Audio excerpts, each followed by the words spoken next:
They reflect my notes on the exact words that I heard on that call. So it was, if I put those in quotes, that meant that those are the words used on that phone call or in that conversation. Did you review those notes before you drafted your opening statement and came here to testify? I did. Now, is that how, for example, you remember that Ambassador Sondland was on a train from Paris to London, during a call in July? That's correct. And you are aware, I presume, that the State Department has not provided those notes to the committee, is that right? I am aware. So we don't have the benefit of reviewing them to ask you these questions? Correct. I understand that they may be coming sooner or later. Well, we would welcome that. You also testified earlier, Ambassador Sondland, or Ambassador Taylor, that President Trump had delegated some matters overseeing Ukraine policy to Ambassador Sondland, who is a big inaugural supporter of President Trump, even though Ukraine is not in his domain of the European Union. Is that right? Several participants in the meeting in the Oval Office with President Trump, with the delegation to the inauguration of President Zelensky, told me of that conversation, and it was at that meeting, as I understand it from several participants, that President Trump asked the participants to work with Mr. Giuliani on Ukraine policy. Did you come to understand that Ambassador Sondland had a direct line of communication into President Trump? I did. And you testified, or rather in that text message, Ambassador Sondland says to call him after you wrote that. Did you in fact call him? I did. And what did he say to you? He said that I was wrong about President Trump's intent, that there was no quid pro quo. But did he say anything after that? Did he describe to you, I believe you said, I'll refresh your memory, that Thank you. He mentioned something in your opening statement. You said that he said that everything, I believe, and you had that in quotes, was actually contingent on the initiation of these investigations. What did he mean by everything? Ms. Goldman, what he meant by everything was the security assistance and the White House meeting. And I believe you also testified that he said he had made a mistake in relaying a message to the Ukrainians. What was that mistake? The mistake he told me was earlier he had told, presumably President Zelensky and Mr. Yermak, that what was necessary for the White House meeting was the pursuit of these investigations.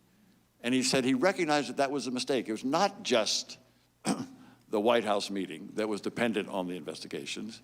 He said it was now everything. It included the security assistance. So it was not just the White House meeting, it was also the security assistance. Yes, sir. And so even though President Trump was saying repeatedly that there is no quid pro quo, Ambassador Sondland relayed to you that the facts of the matter were that the White House meeting and the security assistance were conditioned on the announcement of these investigations. Is that your understanding? That's my understanding. Now, you reference a television interview and a desire for President Trump to put Zelensky in a public box, which you also have in quotes. Was that in your notes? It was in my notes. And what did you understand that to mean, to put Zelensky in a public box? We'll continue tomorrow. Tomorrow is the first public impeachment hearing. It starts at 9 o'clock Eastern and 6 o'clock here on the West Coast. And be sure to check it out. And let's all, say a prayer or cross your fingers or whatever that Donald Trump doesn't do something really insane to try to grab the news cycle like bombing Iran, like one of our callers suggested. But anyhow, you get out there and get active, please. Democracy doesn't just happen, it needs you. So get out there, get active, tag You're It. We'll see you tomorrow. You've been listening to Thom Hartmann. For audio and video archives, visit thomhartmann.com.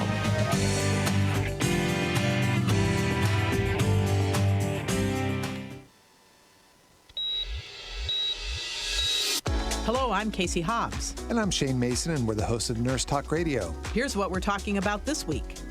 Well, that music can mean only one thing. It's time for Healthcare in America with Donna Smith. Donna, welcome. Thank you. It's good to be here. Racial bias in healthcare, specifically African American patients suffer high morbidity and mortality compared to any other racial group. Yes. You know, the scary thing about it is that it's so invisible to so many of us, and yet it's happening in severe. African American patients and Latino patients and Asian patients often face discrimination in our healthcare system, but most especially African Americans. They stay sicker longer and they die earlier than white people do. You know, imagine that just because of the color of your skin, having lesser care than another patient. It's terrible. I read one article that was in U.S. News and World Reports talking about the fact that one African American family in an Illinois emergency room ended up with, the poor man was so ill he could barely make it into the ER in the first place. The wife went up to register him and they refused to use her word. They said, oh no, he must come up to the table and do the registration himself. We can't take the information from you. And they take the information from other people of other ethnicities without issue. And that's just one example of something that happens at the front desk. But what happens in the exam room, people are checked out. But if President Zelensky did not clear things up in public, we would be at a stalemate. And what I understood in that meeting, the meaning of stalemate was the security assistance would not come. So even though he said the words, there were no quid pro quo, he then went on to say, but the security assistance will not come unless these investigations are done. Is that what you're saying? My understanding, that's what was meant by stalemate. You also described in your opening statement a discussion you had about President Trump being a businessman who wanted to have people pay up before signing the check. And what did you understand that to mean? So we're listening to Ambassador Taylor now testifying before the House impeachment Ambassador hearing. Sondland gave me about his understanding of President Trump's thought process. Ambassador Sondland is a businessman. President Trump's a businessman. He was explaining to me the relationship, the understanding that a businessman would have when he was about to sign a check. And by that, he clearly meant that President Trump was thinking about or had in front of him the possibility of providing security assistance to Ukraine. It was similar to writing a check to someone who you're about to send. He used that analogy very clearly to indicate that this would require something. If that person owed him something before he signed the check, he wanted to get whatever he was owed paid back to him. And Ambassador Volker used very similar language about a week later, which indicates to me that they had that conversation as well. Did Ukraine owe anything to the United States? Ms. Goldman, they didn't. They owed appreciation for the support, and they were getting support, and they appreciated that. But there was nothing owed to President Trump on that. But you understood the upshot of this comment made by both Ambassador Sondland and Ambassador Volker to be that President Trump believed that Ukraine owed him something personally. Is that accurate? It's hard to understand, but there was a feeling by President Trump that he, and this came out in the transcript. I'm sorry, this came out in the discussion with the inaugural delegation when they came back to have a conversation with President Trump on May 23rd, that he had a feeling of having been wronged by the Ukrainians. And so this was something that he thought they owed him to fix that wrong. Right, but what he was talking about, as you understood it, because in the context of the conversation, is that what he owed him were these investigations that he wanted. That right? would have been to fix the wrong, exactly. And those investigations into the 2016 election and Biden and Burisma. That's correct.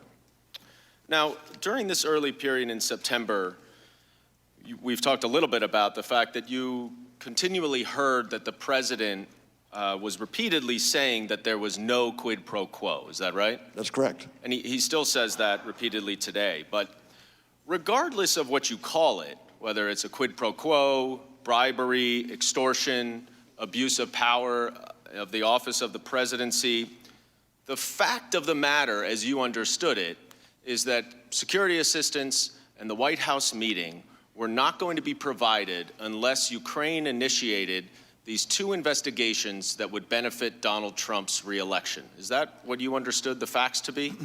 Mr. Goldman, what I can do here for you today is tell you what I heard from people. And in this case, it was what I heard from Ambassador Sondland.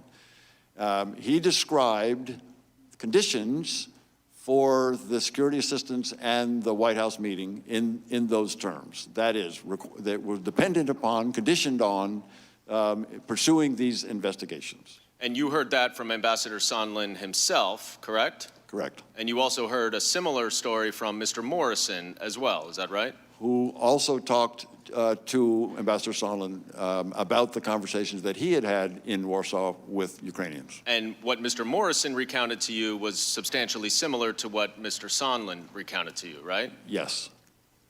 And so, regardless of what Ukrainians may say now that everything is out in the public and we're here in this public hearing, that they felt no pressure from President Trump, it was your clear understanding, was it not, that in early September, when the pressure campaign was still secret, that the Ukrainians believed that they needed to announce these public investigations?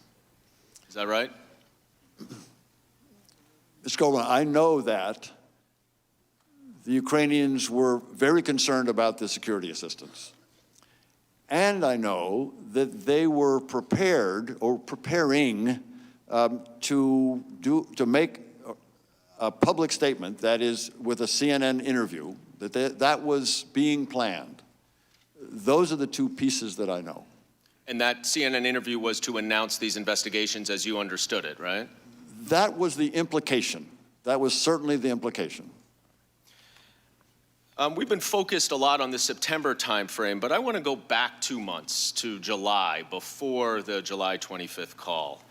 And you testified, Ambassador Taylor, in your opening statement that it was in the middle of July when you understood that the White House meeting was first a condition on these investigations. Is that accurate? Yes. And I agree that the White House meeting was going to be. This is the Thom Hartmann Program. We're going to play straight through the testimony of Ambassador Taylor, and this is the questioning by the attorney for the Democrats on the committee. Here we go. So there were several conversations about how to have this phone call that eventually happened on July 25th. And you described in your opening statement a July 10th White House meeting with a number of officials where Ambassador Bolton used the term that something was a drug deal. What did you understand him to mean in hearing that he said that, used this term drug deal? Ms. Goldman, I don't know.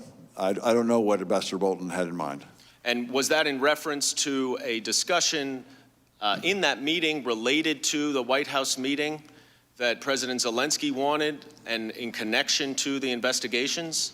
The context of that comment was the discussion that Mr. Daniluk, who was Mr. Bolton's counterpart, Ukrainian counterpart, the National Security Advisor, had with Mr. Bolton. And that conversation was very substantive up until the point where the White House meeting was raised, and Ambassador Sondland intervened to talk about the investigations.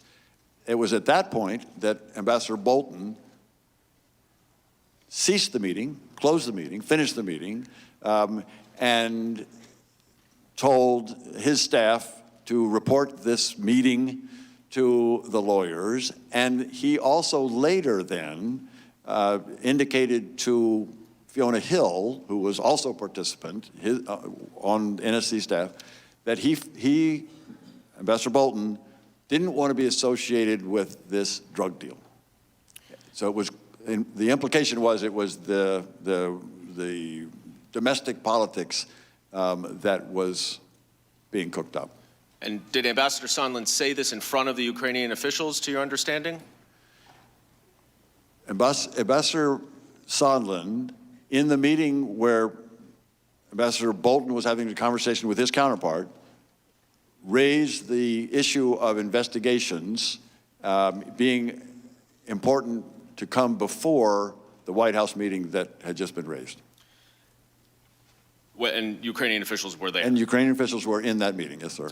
Now, around this same time in mid-July, did you have any discussions with Ukrainian officials about these investigations?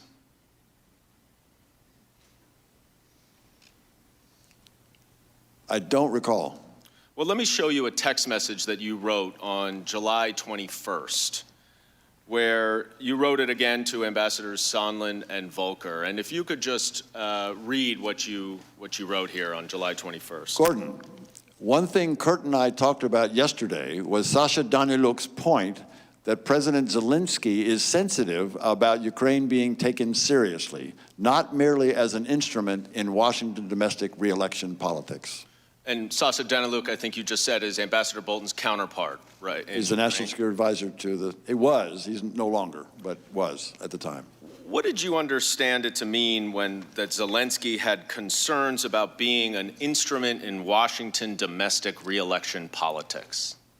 Mr. Daniluk understood that these investigations were pursuant to Mr. Giuliani's request to develop information, to find information about Burisma and the Bidens.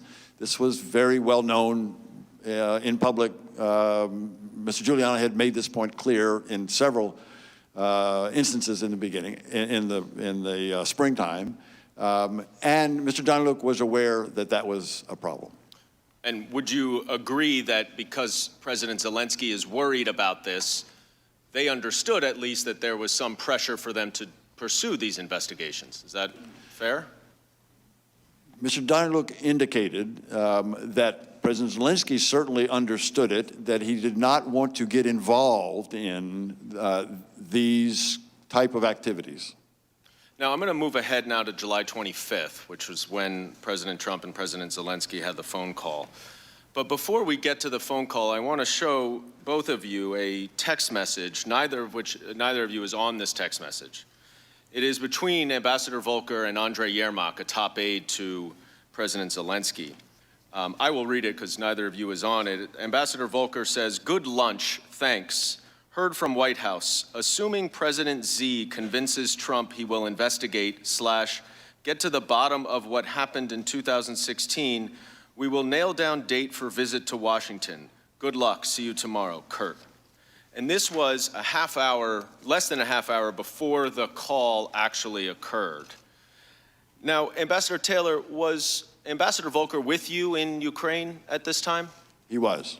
Did you know that he was prepping President Zelensky for this phone call with President Trump in this way?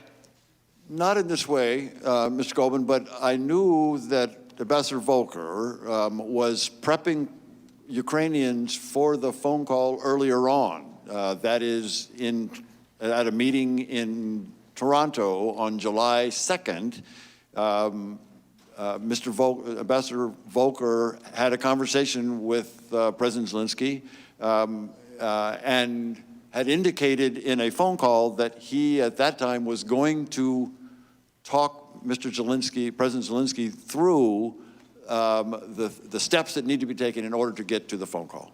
Understood. And you testified earlier that the security assistance had already been frozen, to your knowledge, at least by July 18th. Is that right? That's correct. So that was just a week earlier than this. That's correct. So just so we're clear, Ambassador Taylor, before this July 25th call, President Trump had frozen the security assistance that Ukraine needed, and that the White House meeting was conditioned on Ukraine initiating this investigation, and that had been relayed to the Ukrainians. Is that an accurate state of play at this time? That's an accurate state of play. I, at that point, had no indication that any discussion of the security assistance being subject to conditioned on investigations had taken place. Right, but you understood that the White House meeting was. That's correct. All right, let's move ahead to this July 25th call and between the presidents. Now, am I correct that neither of you were on this call? Is that right, Mr. Kent? That's correct. And correct. you were neither Correct. as well? So you both read it after it was released publicly at the end of September? Yes. Yes. I want to spend just a little time reading the transcript, as we've been encouraged to do. And I want to particularly note 4 excerpts of the transcript. One that relates to the security assistance we've been talking about. Another that discusses a favor that President Trump asked of President Zelensky. A third where President Trump asks the Ukrainian president to investigate his political opponent, former Vice President Biden.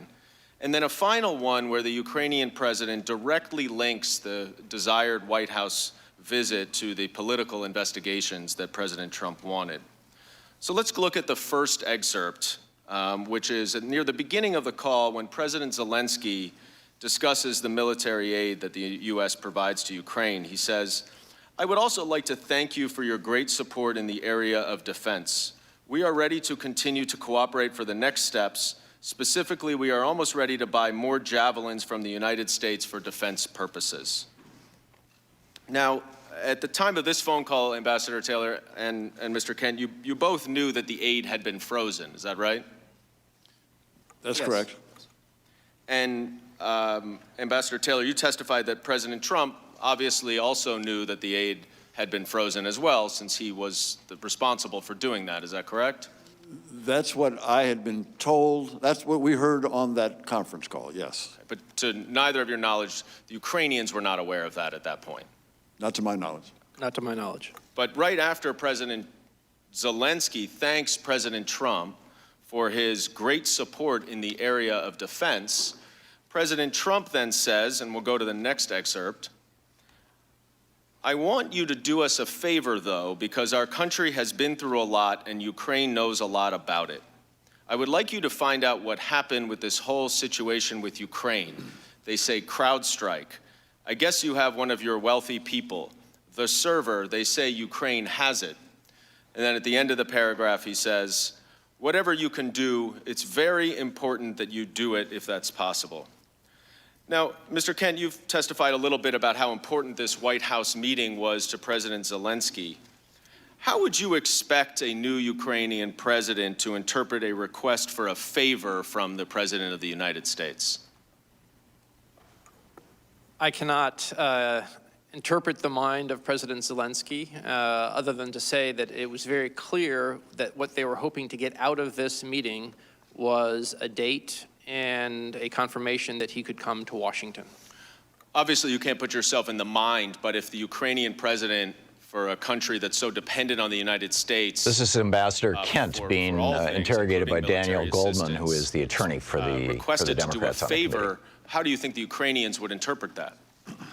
Well, if you go further into the call record as part of this, and we don't have it on screen, but to the best of my recollection, reading it after it was released in September 25th, President Zelensky went into having whatever your problems were, that was the old team, I've got a new team, and we will do whatever is appropriate and be transparent and honest about it. I don't remember the exact words, but he was trying to be, in his own words in response, be responsive to conduct the business of Ukrainian government in a transparent and honest manner. Now, when he talks about this CrowdStrike and the server, what do you understand this to be a reference to? To be honest, I had not heard of CrowdStrike until I read this transcript on September 25th. Do you now understand what it relates to? I understand it has to do with the story that there's a server with missing emails. I also understand that one of the owners of CrowdStrike is a Russian American. I'm not aware of any Ukrainian connection to the company. Now, are you aware that this is all part of a larger allegation that Ukraine interfered in the 2016 election? Yes, that is my understanding. And to your knowledge, is there any factual basis to support the allegation that Ukraine interfered in the 2016 election? Thom Hartmann here with you. This is My absolutely devastating testimony for Donald Trump. I am taking bets on Twitter as to how long it is before Trump says it was all Giuliani and throws him completely under the bus. We'll be back with more of Mr. Goldman's interrogations of Mr. Kent and Taylor right after this. President Biden. This is the Thom Hartmann Program. Historic impeachment testimony before the U.S. House of Representatives Intelligence Committee. We'll be right back. Find out about that. So whatever you can do with the Attorney General would be great. Biden went around bragging that he stopped the prosecution, so if you can look into it, it sounds horrible. Now, at the time of this call, Vice President Biden was the frontrunner for the Democratic nomination in the 2020 election. And Mr. Kent, are you familiar, as you indicate in your opening statement, about these allegations related to Vice President Biden? I am. And to your knowledge, is there any factual basis to support those allegations? None whatsoever. When Vice President Biden acted in Ukraine, did he act in accordance with official U.S. policy? He did. Now, let's go to then the last excerpt that I wanted to highlight, which is President Zelensky speaking, and he says, I also wanted to thank you for your invitation to visit the United States, specifically Washington, D.C. On the other hand, I also want to assure you that we will be very serious about the case and we will work on the investigation. Now, Ambassador Taylor, right after President Zelensky mentions his much desired Washington visit, he says, on the other hand, and then says that Ukraine will be very serious about the investigation. Is this the same link between the White House visit and the investigations that Ambassador Volker had texted to Andrei Yermak just a few minutes before this conversation? That's my assumption.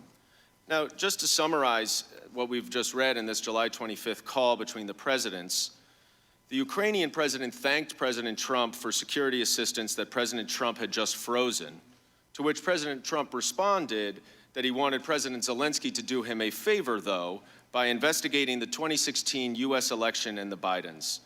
Then President Zelensky says that he will pursue these investigations right after he mentions the White House visit. Is that your understanding, Ambassador Taylor, of what we just read? Yes. And Mr. Kent, is that yours? Yes. I yield back. The majority time has expired. Would you gentlemen like a brief recess? Let's take a 5-minute recess, and then we'll resume with minority questioning. So there's a 5-minute recess, which typically means 10 or 15 minutes, because everybody heads off to the bathrooms and whatnot. It takes a while for them to reorganize.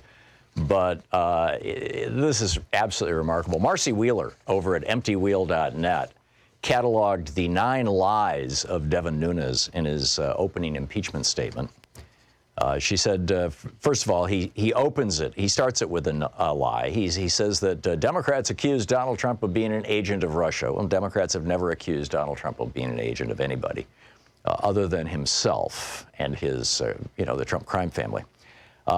Nunes then claims that the Democrats don't have more than circumstantial evidence of collusion. Right. Actually, solid evidence was laid out in the Stone trial, if nothing else. He says, in fact, Mueller said there was evidence of conspiracy, which is stronger than collusion. Says 2 lies. Nunes claims there were one-sided leaks. That's lie number 3. Nunes claims most Republican witnesses were denied. They got 3 witnesses. That's lie number 4. Nunes said that Mark Z called for a coup. That's lie number 5. Nunes is now complaining about projection, claiming that the Steele dossier, et cetera, lies 6 and 7. I mean, it's just remarkable what's going on. This is absolutely devastating testimony. We'll be right back. Stick around. It's 22 minutes past the hour. It's the impeachment hearings for, or against Donald Trump. And we're all taking bets on how long it is before Rudy Giuliani gets thrown under the bus.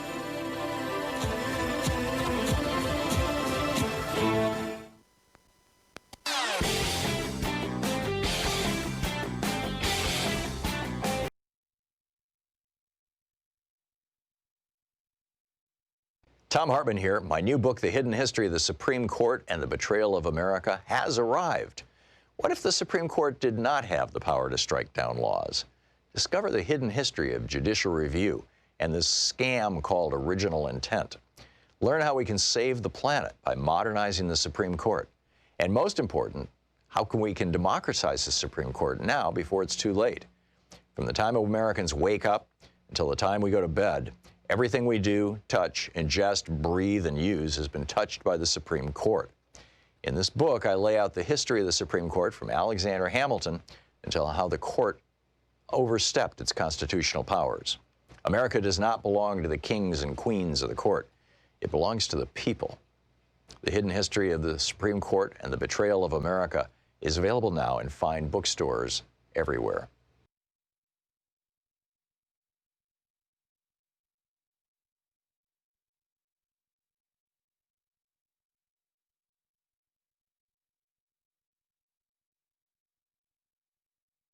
Welcome back. The recess, or the hearings, are in recess right at the moment, and so and it's supposed to be a 5-minute recess. It started about 2 minutes ago, so I'm guessing it'll be about a 15-minute recess. We'll probably be picking up the hearings when we come back from the break at the bottom of the hour.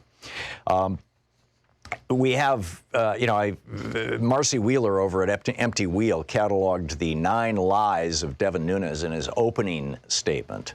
The Republican toady, Trump toady. He's, you keep in mind, he's the guy who was running top secret information back to Trump in the White House back a couple of years ago. I mean, it's just, Devin Nunes has zero credibility. She says it's 9 lies. Seth Abramson is tweeting 12 lies that Devin Nunes told. So, take your choice. You can find them both over on Twitter. And just, who's testifying? This morning it was Bill Taylor and George Kent. Bill Taylor is a West Point graduate who served in the Army, including in Afghanistan and in Vietnam and Afghanistan. He has been described as a man of honor, a public servant, a role model. The former ambassador to Afghanistan, who worked with Taylor, described him as a most capable but unassuming government servant, and saying Bill always volunteered for the tough postings. He worked for the State Department under both Republican and Democratic administrations, and Bill Taylor was the ambassador to Ukraine, confirmed by the United States Senate under the presidency of George W. Bush, and is now the acting ambassador to Ukraine. So, for all practical purposes, he is, again, the ambassador to Ukraine.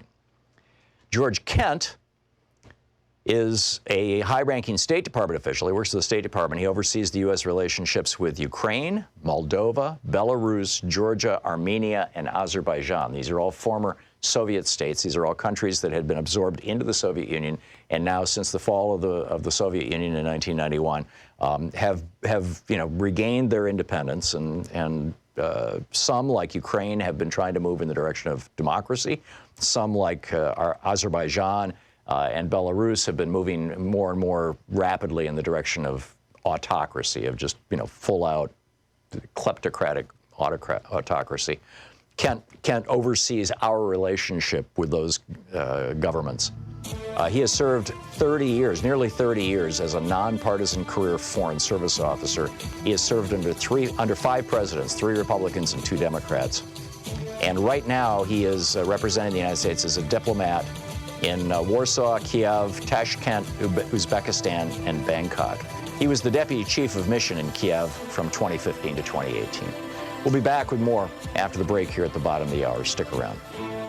You're listening to the Thom Hartmann Program. Call 202-808-9925. It's the impeachment hearings against Donald Trump.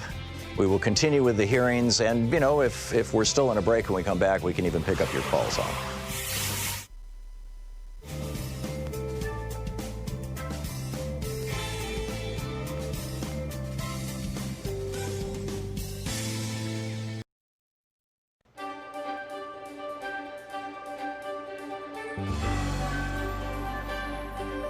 Our book today in the Thom Hartmann Book Club is Cokeland, The Secret History of Coke Industries and Corporate Power in America by Christopher Leonard.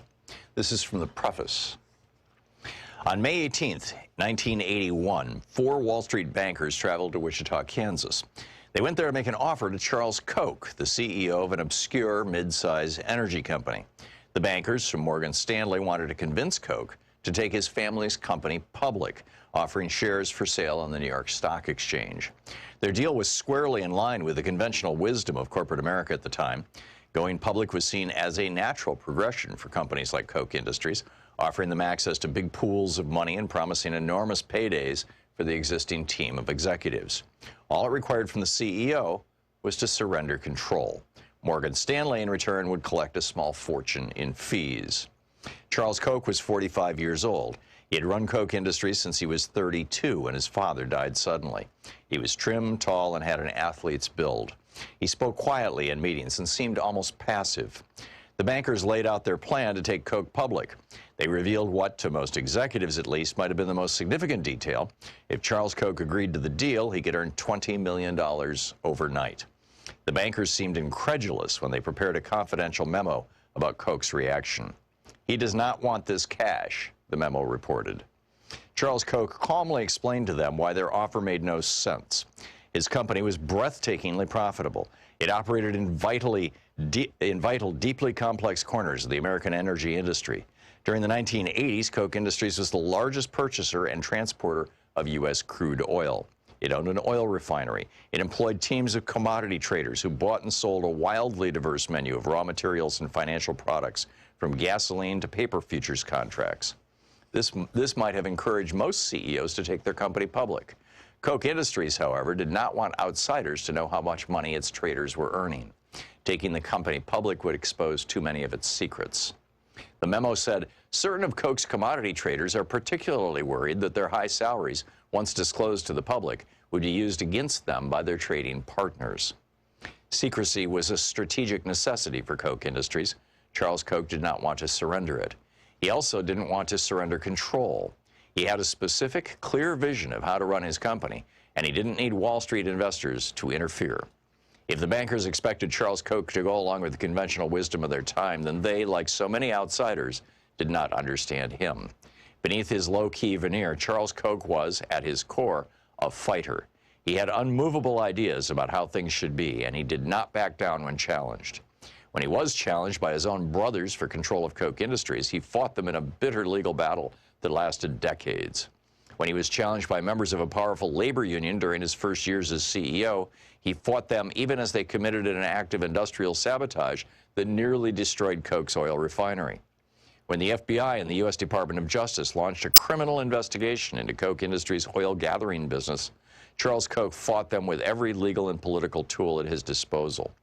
When a liberal Congress and President Barack Obama sought to impose regulations on the fossil fuel industry to control greenhouse gas emissions, Charles Koch fought them in ways that changed U.S. politics. In each of these fights, Charles Koch prevailed. When Charles Koch dismissed the bankers in 1981, it was just a small skirmish in the larger war to control Koch Industries. After prevailing in that fight, he created a company that was true to his vision. He avoided the snares that entangled many publicly traded companies that report their financial results to investors every 3 months. Koch Industries didn't have to think quarter to quarter. The company thinks year to year. An internal think tank and deal-making committee called the Development Group will sometimes think through a business deal on a timeline measured in decades. This long-term view made Koch more nimble where other companies stumbled. In 2003, for example, Koch Industries bought a group of money-losing fertilizer plants when no publicly traded company was willing to take the risk. Today, those plants are as profitable as a broken ATM machine that spews out cash around the clock. Unlike publicly traded companies, Koch Industries does not pay out rich in dividends to investors. Charles Koch insists on reinvesting at least 90% of the company's profits, fueling its constant expansion. This strategy laid the foundation for decades of continuous growth. Koch Industries expanded continuously by purchasing other companies and branching out into new industries. It specialized in the kind of businesses that are indispensable to modern civilization, but which most consumers never directly encounter. The company is embedded in the hidden infrastructure of everyday life. Millions of people use Koch's products without ever seeing Koch's name attached. Koch refines and distributes fossil fuels, from gasoline to jet fuel, on which the global economy is dependent. Koch is the world's third largest producer of nitrogen fertilizer, which is the cornerstone of our modern food system. Koch makes the synthetic materials used in baby diapers, waistbands, and carpets. It makes the chemicals used for plastic bottles and pipes. It owns Georgia Pacific, which makes the wall panels, beams, and plywood required to build homes and office buildings. It makes napkins, paper towels, stationery, newspaper, and personal hygiene products. Koch Industries owns a network of commodities trading offices in Houston, Moscow, Geneva, and elsewhere, which are the circulatory system of modern finance. The book, Kochland, by Christopher Leonard. Thom Hartmann here. My new book, The Hidden History of the Supreme Court and the Betrayal of America, has arrived. What if the Supreme Court did not have the power to strike down laws? Discover the hidden history of judicial review and this scam called original intent. Learn how we can save the planet by modernizing the Supreme Court. And most important... And welcome back. Thom Hartmann here with you. Boy, there's a real bombshell in this testimony that Mr. Taylor, Ambassador William Taylor, our ambassador to Ukraine right now, and the ambassador to Ukraine under George W. Bush, that he laid out today. And this is something that he said. Well, it's just, I mean, this is just mind-boggling. That he learned just last Friday from one of his staffers, one of his staff members, who was in a car with Gordon Sondland, the Oregon hotel multimillionaire who gave $1 million to Donald Trump's inaugural balls. And we still don't know where most of that money went, by the way. Trump raised all this money for his inauguration, and it seems to, millions and millions of dollars, tens of millions of it seem to have vanished. But in any case, Gordon Sondland donated $1 million, and so Trump made him the U.S. ambassador to the European Union. But Trump also knew that this is a guy who gave him $1 million, and so, he could rely on him to be a reliable toady and do what he wants. And so he sent Sondland off to Ukraine to try to, engineer the investigation into Hunter Biden and Burisma, the Ukrainian gas company, and to try to find some proof that it was actually the Democratic Party operating out of Ukraine that hacked the DNC's own servers and Hillary Clinton's emails and all that kind of stuff. That it was the Democrats who did it to themselves to try to lose the election to to Donald Trump, or to try to win the election and pin it on Trump, or God only knows what. But this is what Mr. Taylor said. The member of my staff could hear President Trump on the phone. Now, keep in mind, this was in a car in Ukraine in the afternoon, which means that this guy, Sondland, was calling Trump to say, I'm being asked some questions here, and I need to know the answers, in the middle of the night for Trump. Trump, by the way, has said, I don't know Sondland. I met him, but... So anyhow, this is what Taylor said, and I quote, the member of my staff could hear President Trump on the phone asking Ambassador Sondland about, quote, the investigations. Ambassador Sondland told President Trump that the Ukrainians were ready to move forward. In other words, the Ukrainians were saying, okay, we're going to give in to your extortion and bribery here. You are trying to extort us, in other words, threaten us with harm. We've already had different numbers, between 11,000 and 14,000 Ukrainians die in this actual open conflict with Russian forces or paramilitaries on the eastern end of Ukraine. And so he's saying basically, you guys have the weaponry that we need, these shoulder-fired missiles that can take out a tank. And so, yeah, we'll have a meeting with CNN and we'll tell them that we're investigating Hunter Biden for corruption and Joe Biden along with it. See, Trump is thinking that this is, I mean, he knows that when Comey, FBI Director Jim Comey, came out and said a week or 2 weeks before the election in 2016, came out and said, yeah, we're reopening this investigation into Hillary Clinton. Hillary Clinton immediately lost 3 points in the polls. And even though a week before the election, he came out and said, or maybe it was a month before they announced it, but whatever. Even a week before the election or thereabouts, he came out, Comey comes out and says, we didn't find anything. The damage was done. Trump knows that. He knows that, Comey put him in office by announcing an investigation into Hillary Clinton. And so he's trying to get the Ukrainians to repeat this. It's the exact same script, only, in recycle. Are the hearings coming back? Not yet. Oh, okay. They're going to resume shortly. Yeah. By the way, the hearings are in pause right now. And we will play them live throughout the day, throughout the 3 hours of our show today, whenever the hearings are, happening. So you can just trust that and just stay right here if you'd like. So back to this. So Taylor is like basically hassling Sondland and saying, I don't think this is a good idea. And Sondland, and by the way, what is all the stuff here that's at stake? And so Sondland calls Trump apparently in the middle of the night on his cell phone from Ukraine. Trump takes the call. And the member of his staff, Trump is talking loud enough into this cell phone, or they're in the car, and maybe Sondland's got it on speaker, or he's just, but it's loud enough that the Taylor's staff guy can actually hear Trump as well as Sondland, who he's sitting next to. And he says, following the call with President Trump, the member of my staff asked Ambassador Sondland what President Trump thought about Ukraine. Ambassador Sondland responded that President Trump cares more about the investigations of Biden, which Giuliani was pressing for. In other words, Ukraine announcing on CNN that they are going to investigate on behalf of Rudy Giuliani and the president, Ukraine announcing this in a way that might flip the election of 2020 toward Trump, that would reflect poorly on Joe Biden. This is all operating on the assumption that Joe Biden is the Democratic nominee, which, at the point in time that Trump was doing this was probably a fairly safe assumption. Basically, what Sondland is saying, what these guys are saying is that Trump said that it doesn't matter if Ukraine gets security assistance. What matters, what really matters, is that I get my investigation. And this is another one.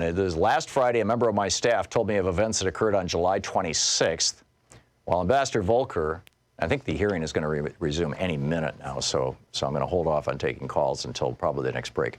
Last Friday, a member of my staff told me events that occurred on July 26th.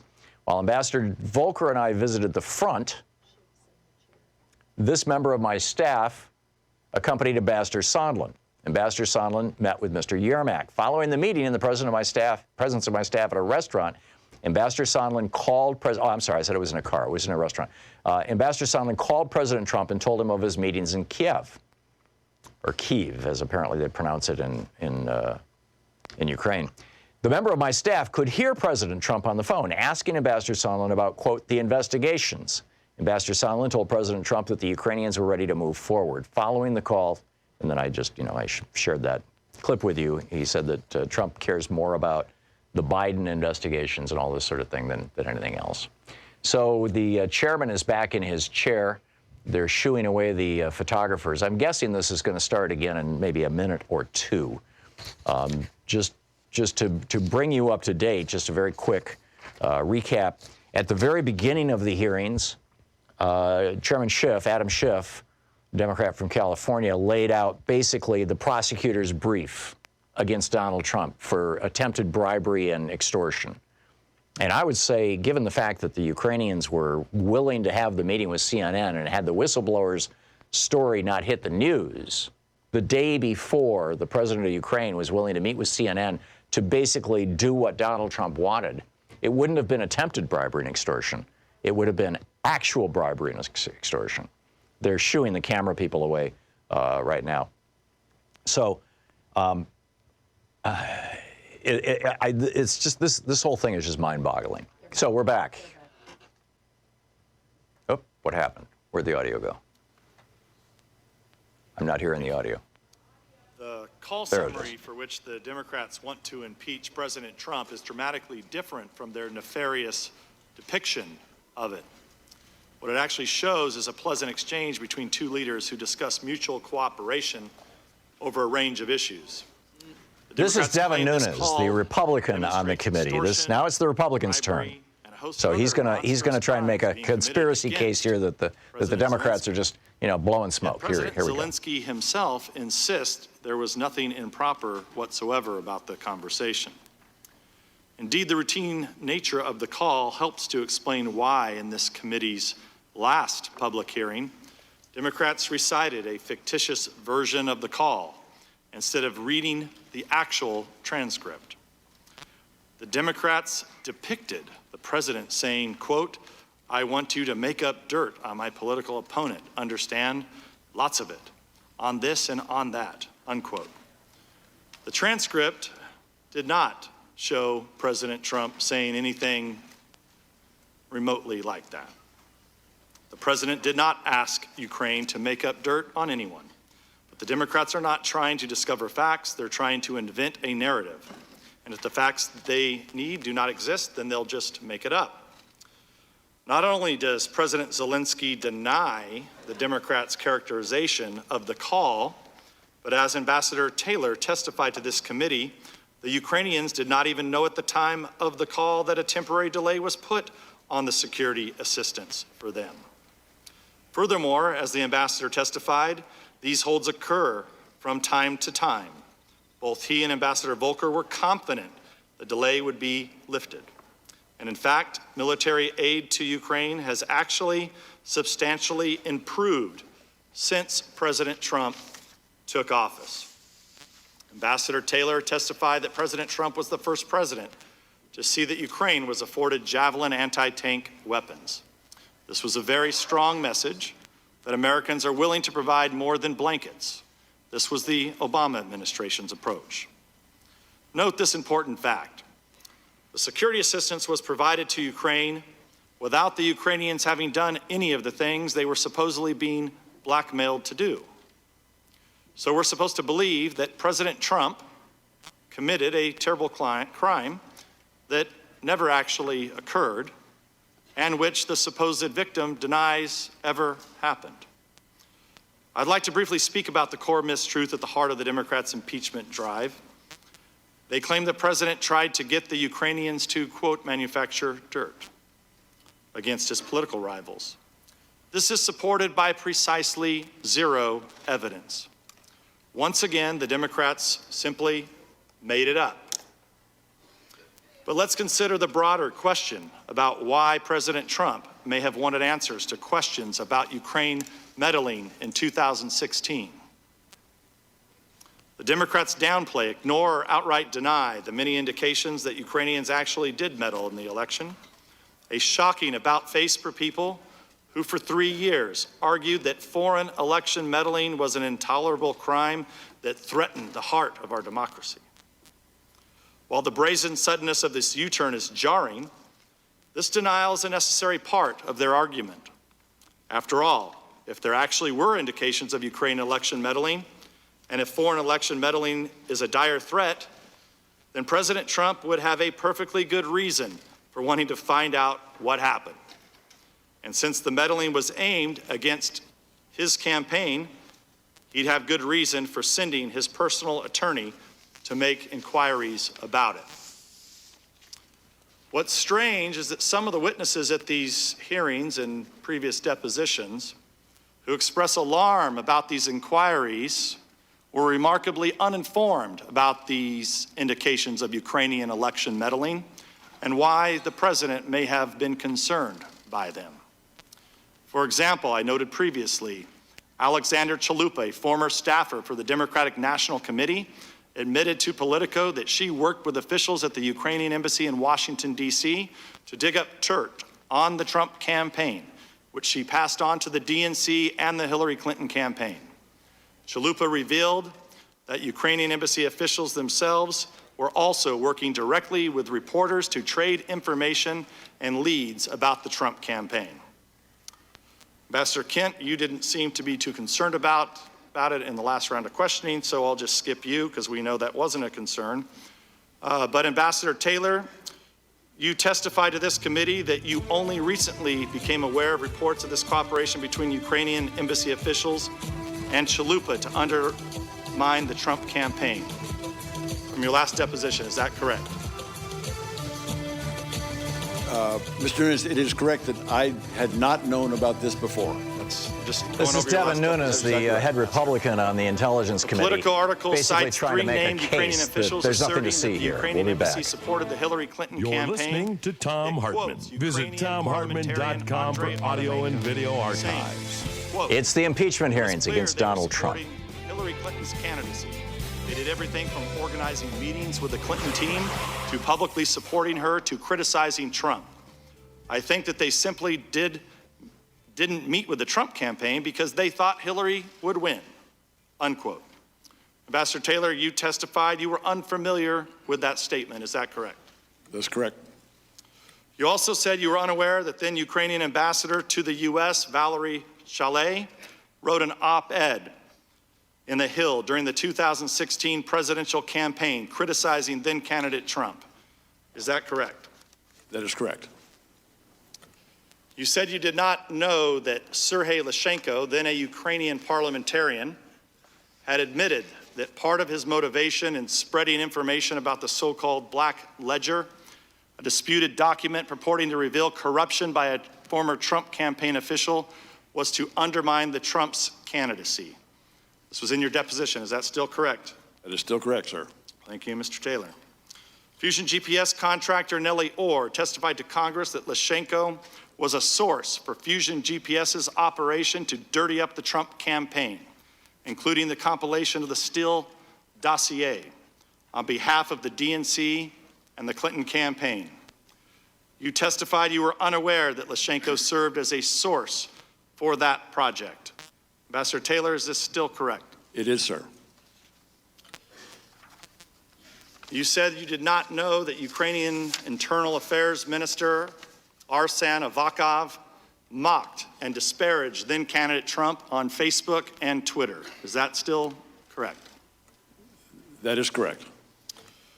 Ambassador Taylor, in your testimony to this committee, you said you were never briefed on these reports and statements, that you did not do due diligence before taking your post to discover that the president's and Mayor Giuliani's concerns may have been, and that you did what they may have been, and that you did not discuss them with Ambassador Yovanovitch. That's still correct?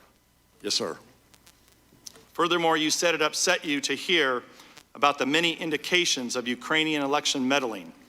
Your precise words were, I'm going to read them back to you, based on this political article, which again surprises me, disappoints me, because I think it's a mistake for any diplomat or government official in one country to interfere in the political life of another. That's disappointing, unquote. Pastor Taylor, is that still your testimony? Mr. Nunes, it is. Subsequent to that, I looked into the circumstances for several of the things that you just mentioned. In 2016, candidate Trump had made a statement saying that it was possible that he would allow Crimea to go back to Russia. He expressed the sentiment or the opinion that it was possible that Crimea wanted to go back to Russia. What I can tell you, Ms. Nunes, is that that sentiment is amazingly inflammatory to all Ukrainians. So I think, so I can understand that. Are you aware during I believe it was the 2012 election when at the time President Obama leaned over on a hot mic to the then Russian president and said that he'd have to wait till after the election? Was that inflammatory to the Ukrainians also? I don't know, sir. I just want to be clear that some government officials opposed President Trump's approach to Ukraine, but many had no idea what concerned him. In this case, it was numerous indications of Ukrainian interference in the 2016 election to oppose his campaign. Clean up on aisle support Hillary 6. Devin Nunes is trying Once to. you know that, it's easy to understand Well, the president's it's desire he's to trying get to to the weasel his way bottom out of all this of this thing, corruption and to I think that discover exactly Mr. what Mr. happened Taylor and in Mr. the Kent, 2016 Taylor so far, election. he's ignoring Kent, With that, I'll turn are to having none Mr. of it. So here it is, Devin Nunes and Bill Taylor. Ambassador Taylor, Mr. Kent, President Trump's concerns about Ukraine's role in the 2016 election, you believe he now genuinely this is the believed lawyer for the working against Republicans him, right? asking the questions. Now Ambassador Devin Taylor? Nunes is done. Mr. Kessler, I don't know what President or candidate Trump was thinking about the Ukrainians. I mean, didn't he in this Oval Office meeting on May 23rd after the Zelensky inauguration, didn't he lament that the Ukrainians were out to get him? I heard that his response to the suggestion that Mr. Zelensky visit President Trump, in the Oval Office was not well received, and that he had concerns about Ukrainians, yes. But from the president's perspective, if the ambassador, Ukrainian ambassador to the United States, one of the most influential diplomats, is penning an op-ed, certainly with the okay of President Poroshenko, the DNC consultants are conferring with Ukrainian officials at the embassy. Former Prime Minister Yatsenyuk is saying things on social media. Interior Minister Avakov, who has spanned both the Poroshenko and the Zelensky realm, is also saying some very unkind things on social media about the president. You certainly can appreciate that President Trump was very concerned that some elements of the Ukrainian establishment were not in favor of him, did not support him, and were out to get him. If I go to, and I'll allow the question, but are you asking? Parliamentary inquiry, are you seriously interrupting our time here? I will allow the question. I won't dock this from the time. I just want to be clear, Ambassador, if you're able to verify the things that Council has asked you in the prerequisite of the question, that's fine. Otherwise, in questions from the majority or the minority that may assume facts not in evidence before you, you should be cautioned about that. Mr. Chairman, point of order. This was Adam Schiff saying basically this lawyer just said a lie as a predicate to a question. Mr. And, to the ambassador. Chairman, and he's saying to the ambassador, you don't have to, respond to the lie. Through the first 45 minutes and literally had an objection to almost the foundation of every question that Mr. Goldman asked regarding facts not in evidence, leading. But House Resolution 660 does not say that we are under the federal rules of evidence. If it is your position that I should be asserting objections to questions that violate the federal rules of evidence, let me know now, because this hearing is going to change significantly. As I said, Mr. Radcliffe, I will allow the question. I think the gentleman has a different question about the rules. So what are the rules that are going to govern this? Does the ranking member seek recognition? I'm asking, I'm yielding. And this is something that the Republicans did at the very beginning, was they just kept bringing up all of these parliamentary objections. I have a concern. I have a question. I'm wondering about, as a way of trying to drag it out and prevent the testimony and probably, bore the American people for the first 15, 20 minutes of these proceedings. We will be playing as long as it's live and as long, throughout the 3 hours of our program, we will be playing live the testimony it's the testimony of Ambassadors Taylor and Kent today in the impeachment hearings, this historic impeachment hearing into Donald Trump committing bribery and extortion. Stick around.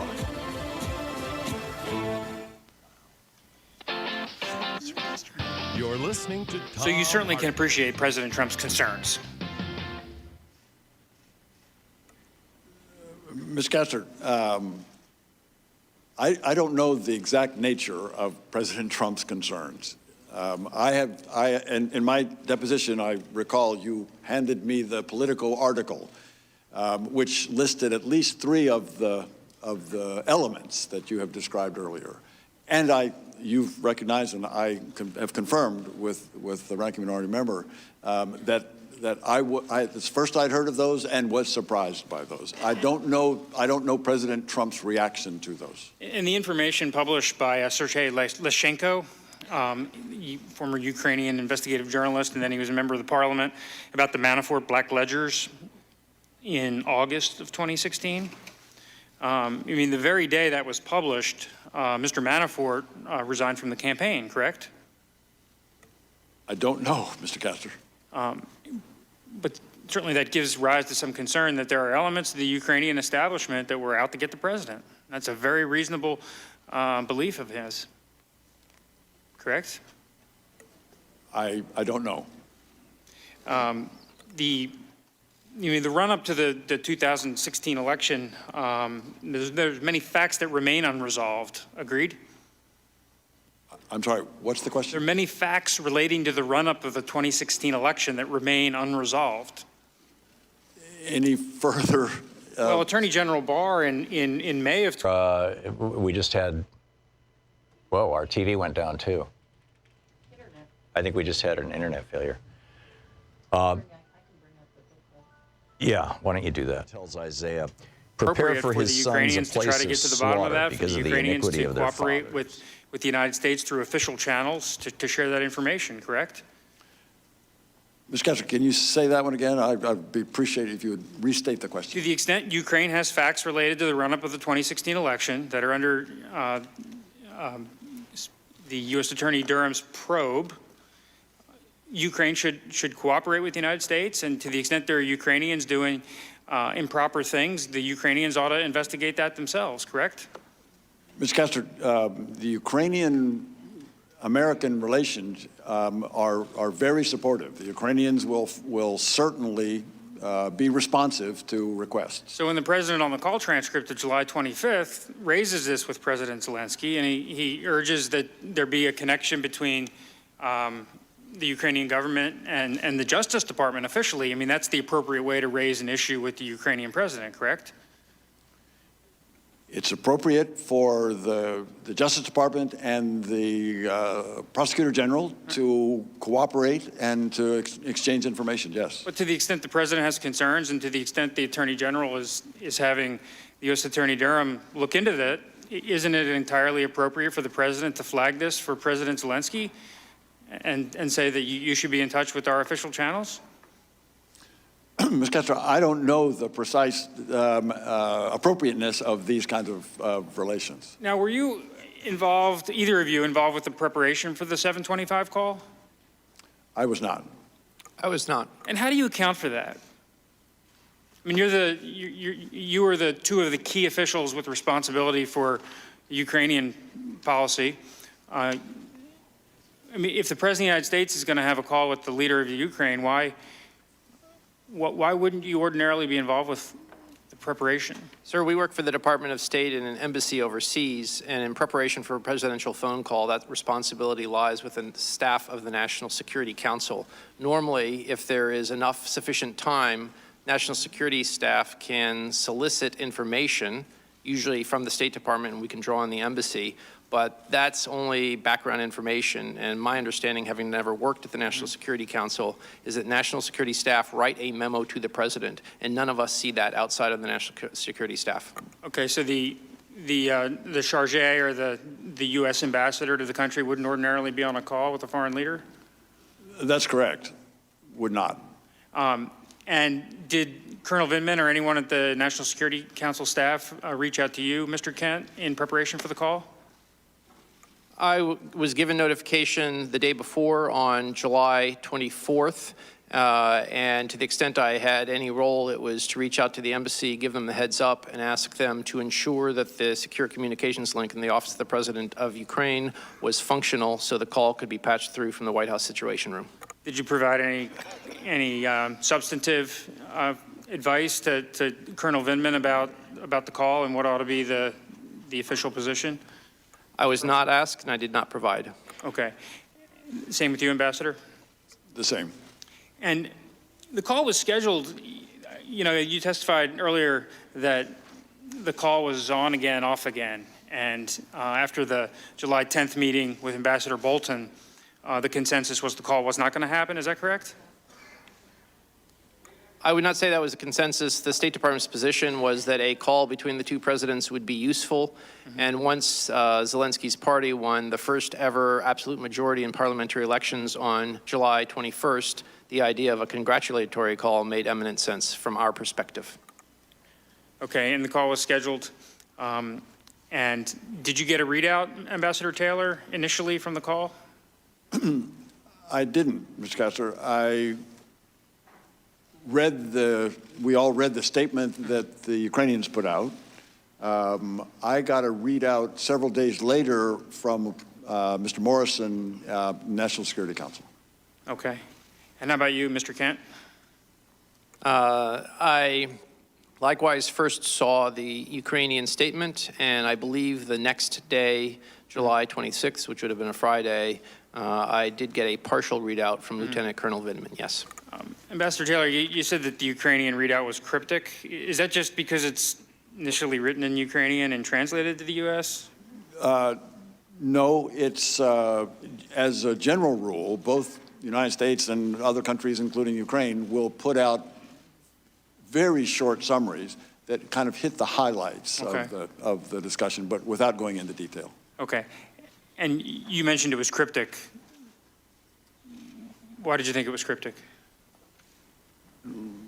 Knowing now having read the transcript and looking back at their summary, as I recall, and I don't recall the exact words, but they said that there were issues to be pursued in order to improve relations between the two countries or something like that. That seems pretty ordinary. It seems pretty ordinary.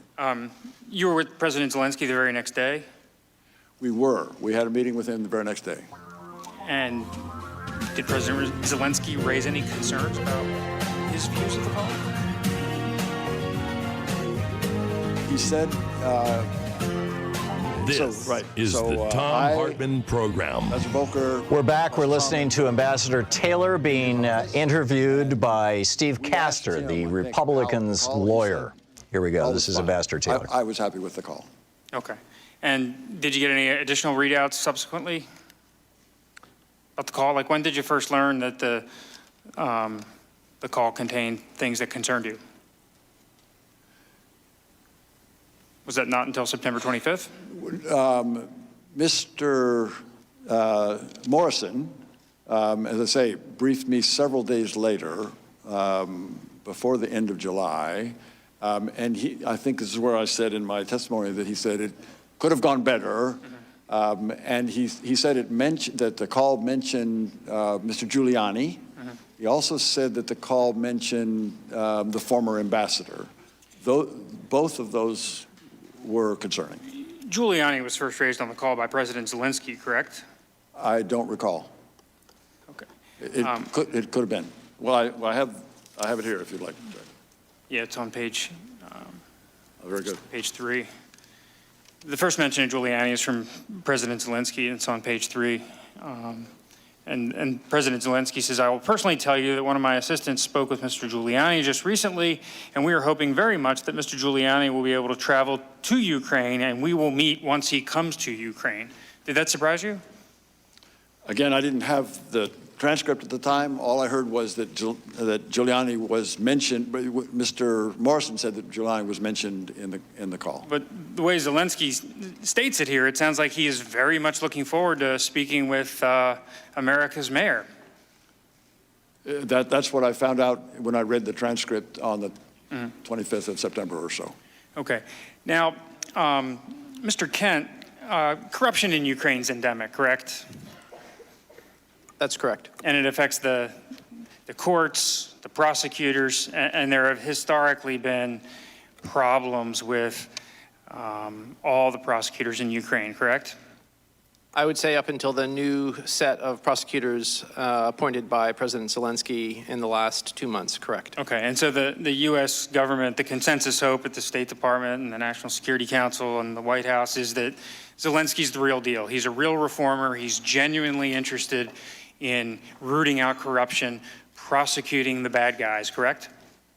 I would say we are cautiously optimistic, and we will work wherever there is the political will to do the right thing and put forward genuine reform. And at the heart of the corruption is this oligarchical system, correct? Where the oligarchs take control, often by virtual theft of, for example, the right to certain energy licenses, correct?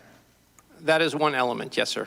And the company Burisma, its leader Zlochevsky. This is Steve has a Castor, little bit the of a storied Republicans' history lawyer, and of he's corruption, now doesn't he? interviewing Mr. George Zlochevsky was Kent. Minister of Energy from 2010 and 2012 under the pro-Russian government, and he used his regulatory authority to award gas exploration licenses to companies that he himself controlled. That would be considered an act of corruption in my view, yes.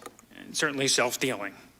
Certainly self-dealing and self-enriching. And how did the Ukrainian government ultimately pursue that? In the spring of 2014, the Ukrainian government, the new government after the Revolution of Dignity, turned to partners, particularly the US and the UK, to try to recover tens of billions of dollars of stolen assets. The first case that we tried to recover that money came from Mr. Zlochevsky. The Serious Crimes Office in the UK had already opened up an investigation. They worked with us and the Ukrainian authorities to develop more information. The $23 million was frozen until somebody in the General Prosecutor's Office of Ukraine shut the case, issued a letter to his lawyer, and that money went poof. So essentially paid a bribe to make the case go away. That is our strong assumption, yes, sir. Okay. Now, at any point in time, has anyone in the Ukrainian government tried to reinvestigate that, or did those crimes just go unpunished, and was he free to go? Mr. Zlochevsky spent time, as far as I understand, in Moscow and Monaco after he fled Ukraine. We continued to raise as a point of order that because U.S. taxpayer dollars had been used to try to recover frozen assets, that we have a fiduciary responsibility, and we continued to press Ukrainian officials to answer for why alleged corrupt prosecutors had closed a case, and we have, till now, not gotten a satisfactory answer. So, to summarize, we thought that Mykola Zlochevsky had stolen money. We thought a prosecutor had taken a bribe to shut the case, and those were our main concerns. And are you in favor of that matter being fully investigated and prosecuted? I think since U.S. taxpayer dollars were wasted, I would love to see the Ukrainian Prosecutor General's office find who the corrupt prosecutor was that took the bribe and how much it was paid. And that's what I said to the Deputy Prosecutor General on February 3rd, 2015. But in addition to prosecuting the person that took the bribes, shouldn't the organization or individual that sponsored the bribes be prosecuted? I would agree that the Ukrainian law authorities should uphold the rule of law and hold people account for breaking Ukrainian law. So this company, Burisma, involved in lots of criminal activity, correct? I do not know that. But over the years, it's been involved in a number of questionable dealings, correct? I would say that it's the largest private gas producer in the country, and its business reputation is mixed. So to the extent a new regime is coming in under President Zelensky, it certainly would be fair for the new prosecutor, a genuine prosecutor, to re-examine old crimes that hadn't sufficiently been brought to justice, right? I believe that the new Prosecutor General, Ruslan Rybashapka, made a statement to that end that they would be reviewing past cases. But keep in mind, this is a country where those that commit crimes generally never get held to account, so there's a lot to review. Okay, now this, the bribe was paid in what year? To the best of my knowledge, the case against Zlochevsky, the former minister, was shut down December of 2014. Okay, and right around that time, Burisma starts adding officials to its board, is that correct? Understanding is, yes, that Zlochevsky invited a series of new individuals to join the board in 2014. And do you know what his strategy was in adding officials to his board? I have never met Mr. Zlochevsky. Okay, and who are some of the folks he added to the board? The most prominent person he added to the board was the former president of Poland, Aleksander Kwaśniewski. And anyone else? There were a number of others, including some Americans, and the most prominent one in this context is Hunter Biden. Okay, so Hunter Biden's added to the board of Burisma. Now, do you think that creates a problem that Burisma may be adding people to its board for protection purposes? Sir, I work for the government. I don't work in the corporate sector, and so I believe that companies build their boards with a variety of reasons, not only to promote their business plans. Was Hunter Biden a corporate governance expert? I have no idea what Hunter Biden studied at university or what his CV says. Like, is he the Jeffrey Sonnenfeld of the Ukraine? I have no awareness or knowledge of what his background was and what he may have done on the board of Burisma. So you don't know whether he has any business experience in Ukraine prior to joining Burisma's board? I've heard nothing about prior experience. Okay. No. Do you know if he speaks Ukrainian? I do not. Do you know if he possesses any other element other than the fact that he is the son of, at the time, the sitting vice president? I do not. Okay. Ambassador Taylor, do you know whether Hunter Biden offers anything other than the fact that his dad's the former vice president? I don't. Or at the time was the vice president? I have no knowledge of Hunter Biden. But you would agree it raises questions, right? He was getting paid, I think, $50,000 a month to sit on the board. Did you know if he relocated to Ukraine? I'm sorry, Mr. Kessler, say again? Do you know if Hunter Biden relocated to Ukraine? No knowledge. Do you know, Mr. Kent? Again, no knowledge. Okay. So he's getting paid $50,000 a month, but we don't know whether he had any experience, he had any, he spoke the language, or whether he moved to Ukraine, correct? Correct. Now, at this time, Vice President Biden was taking a specific interest in Ukraine, wasn't he? He was. And could you tell us about that? I believe while he was vice president, he made a total of 6 visits to Ukraine. One may have been during the old regime, Yanukovych, and that would make 5 visits after the Revolution of Dignity, which started February of 2014. Okay, and you were the DCM, the Deputy Chief of Mission at the time, correct? Starting in 2015, yes. Okay, and did Vice President Biden come when you were at post? He did not. I came back for Ukrainian language training, and so I missed several visits. Now, you've seen Vice President Biden's, he's sort of given a speech, and he's, a little folksy about how he went into Ukraine and he told the Ukrainians that if they don't fire the prosecutor, they're going to lose their $1 billion in loan guarantees. You've seen that, correct? I have. I think it was a speech at the Council of Foreign Relations in January 2018. Right. And he also said that he's been there, to Ukraine 13 times. Do you know if that's accurate? To the best of my knowledge, when he was vice president, he made 6 visits. And did the State Department ever express any concerns to the Vice President's office that the Vice President's role at the time in engaging on Ukraine presented any issues?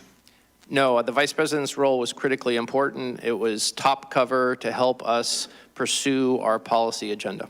Okay, but given Hunter Biden's role in Burisma's board of directors, at some point you testified in your deposition that you expressed some concern to the Vice President's office. Is that correct? That is correct. And what did they do about that concern that you expressed? I have no idea. I reported my concern to the Office of the Vice President.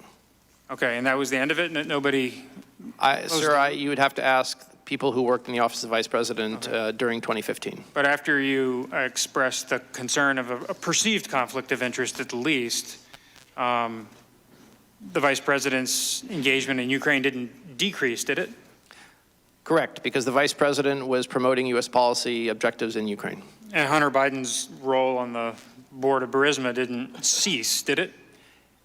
To the best of my knowledge, it didn't, and my concern was that there was the possibility of a perception of a conflict of interest. Now, Ambassador Taylor, I want to turn to the discussion of the irregular channel you described. And in fairness, this irregular channel of diplomacy, it's not as outlandish as it could be. Is that correct? It's not as outlandish as it could be. Yeah, I agree, Mr. President. Okay, we have Ambassador We're listening Volker, to who's a former the Senate questioning by confirmed, Steve Castor, the data lawyer for the long time Republicans on the House State Intelligence Department Committee of diplomat. You've known Ambassadors Ambassador Kent Volker and for Taylor. years, We'll be right correct? back. That's correct. Man of unquestioned integrity, correct? Thom Hartmann Program. Somebody And we'll with be back incredible knowledge with of the more region. of the House Intelligence Very good knowledge. Committee's And the best impeachment interest of the United hearings States. into bribery and extortion by And the Donald best J. interest Trump. of Ukraine. His first priority is clearly the United States. Okay. And to the extent that Ukraine has an implication for that, yes, Okay. Ukraine as well. And the second member of the irregular channel is Ambassador Sondland, who is Senate confirmed, ambassador to the EU. So his involvement here, while not necessarily part of his official duties as the ambassador to the EU, certainly is not outlandish for him to be interested and engaged pursuant to the President or Secretary Pompeo's direction, correct?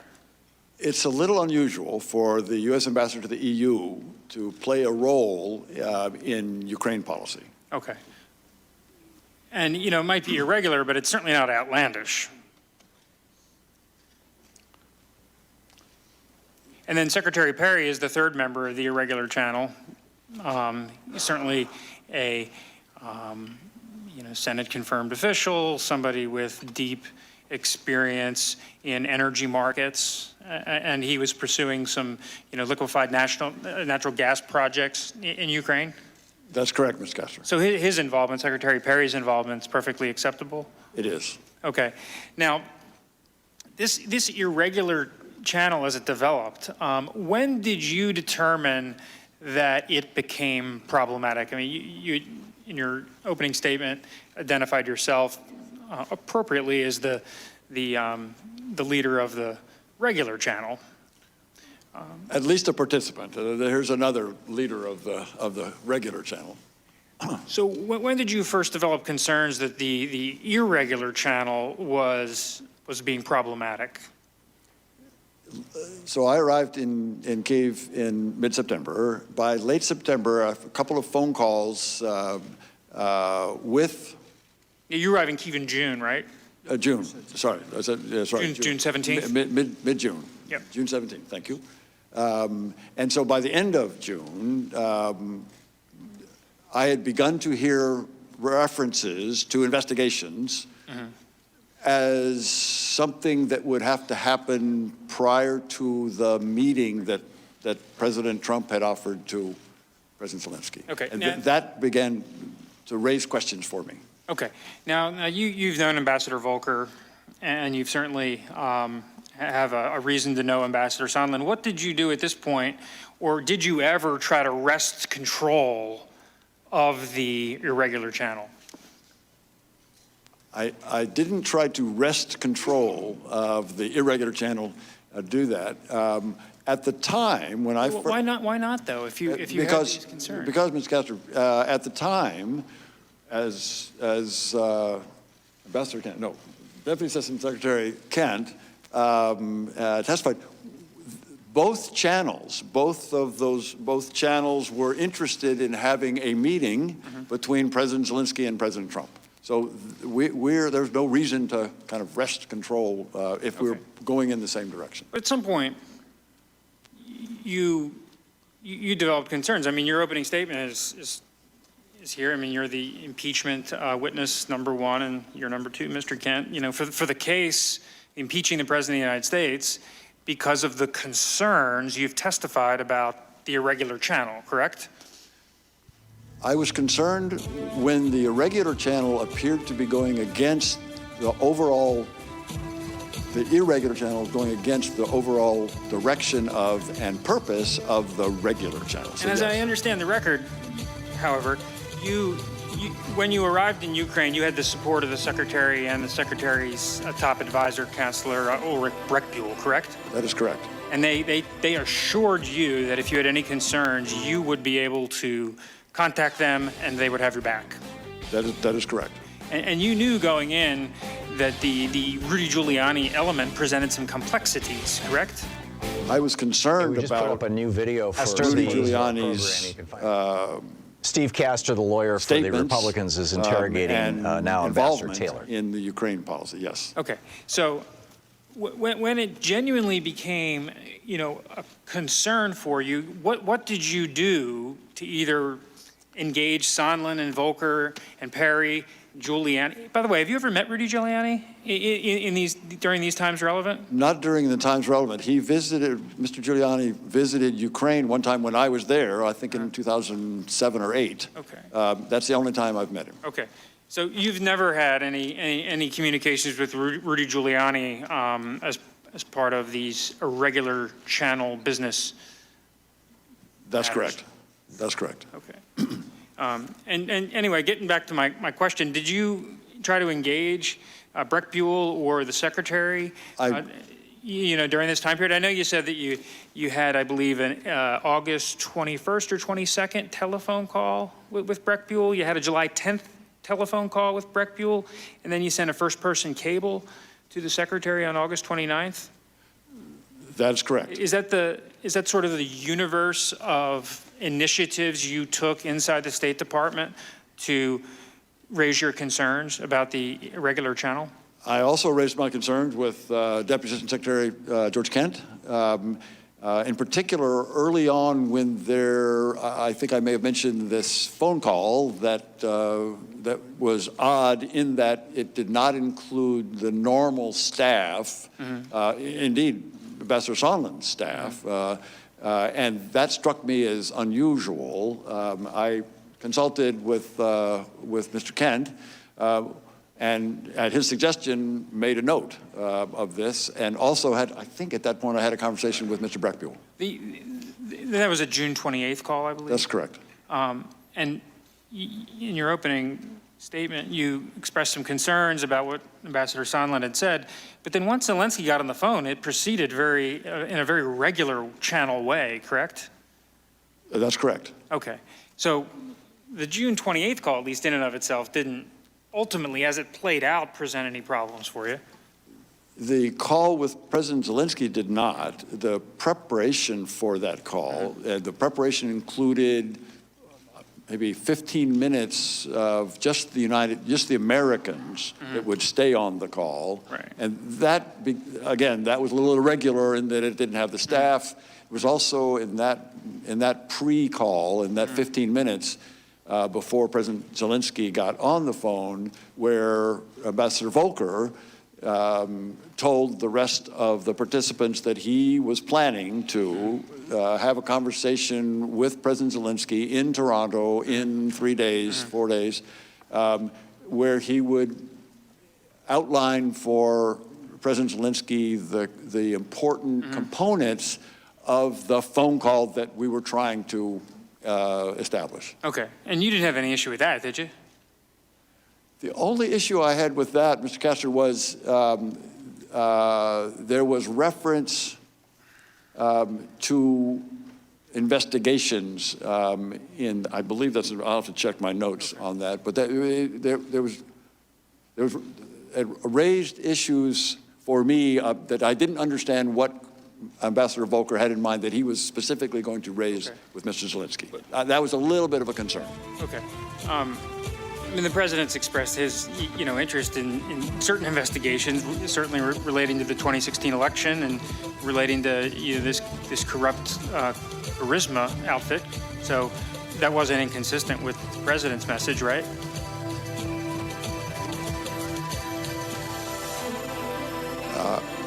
I'm not sure, Mr. Castor. Maybe can I ask you to repeat the question? You're listening to the Thom Hartmann Program. Call 202-808-9925. We're listening to the impeachment President's hearings concerns is into ultimately bribery related and to extortion committed by Burisma Donald Trump and his buddies. And Ambassador Mr. Volker is Giuliani raising will be that back with more after this break. with Zelensky, with the direction of the president, correct? The president's interest, or I would say Mr. Giuliani's interest, because that's what that's what was very clear at the time. Mr. Giuliani's interest in pursuing these investigations was of concern, but Yeah. By the way, do you know how many times Volker met with Giuliani? I don't. How many would you guess? Is it like, was he talking to him all the time or meeting with him all the time? Ms. Kessler, I don't know. Okay. From his, at his deposition, he told us just once. And, he texted back and forth with the mayor.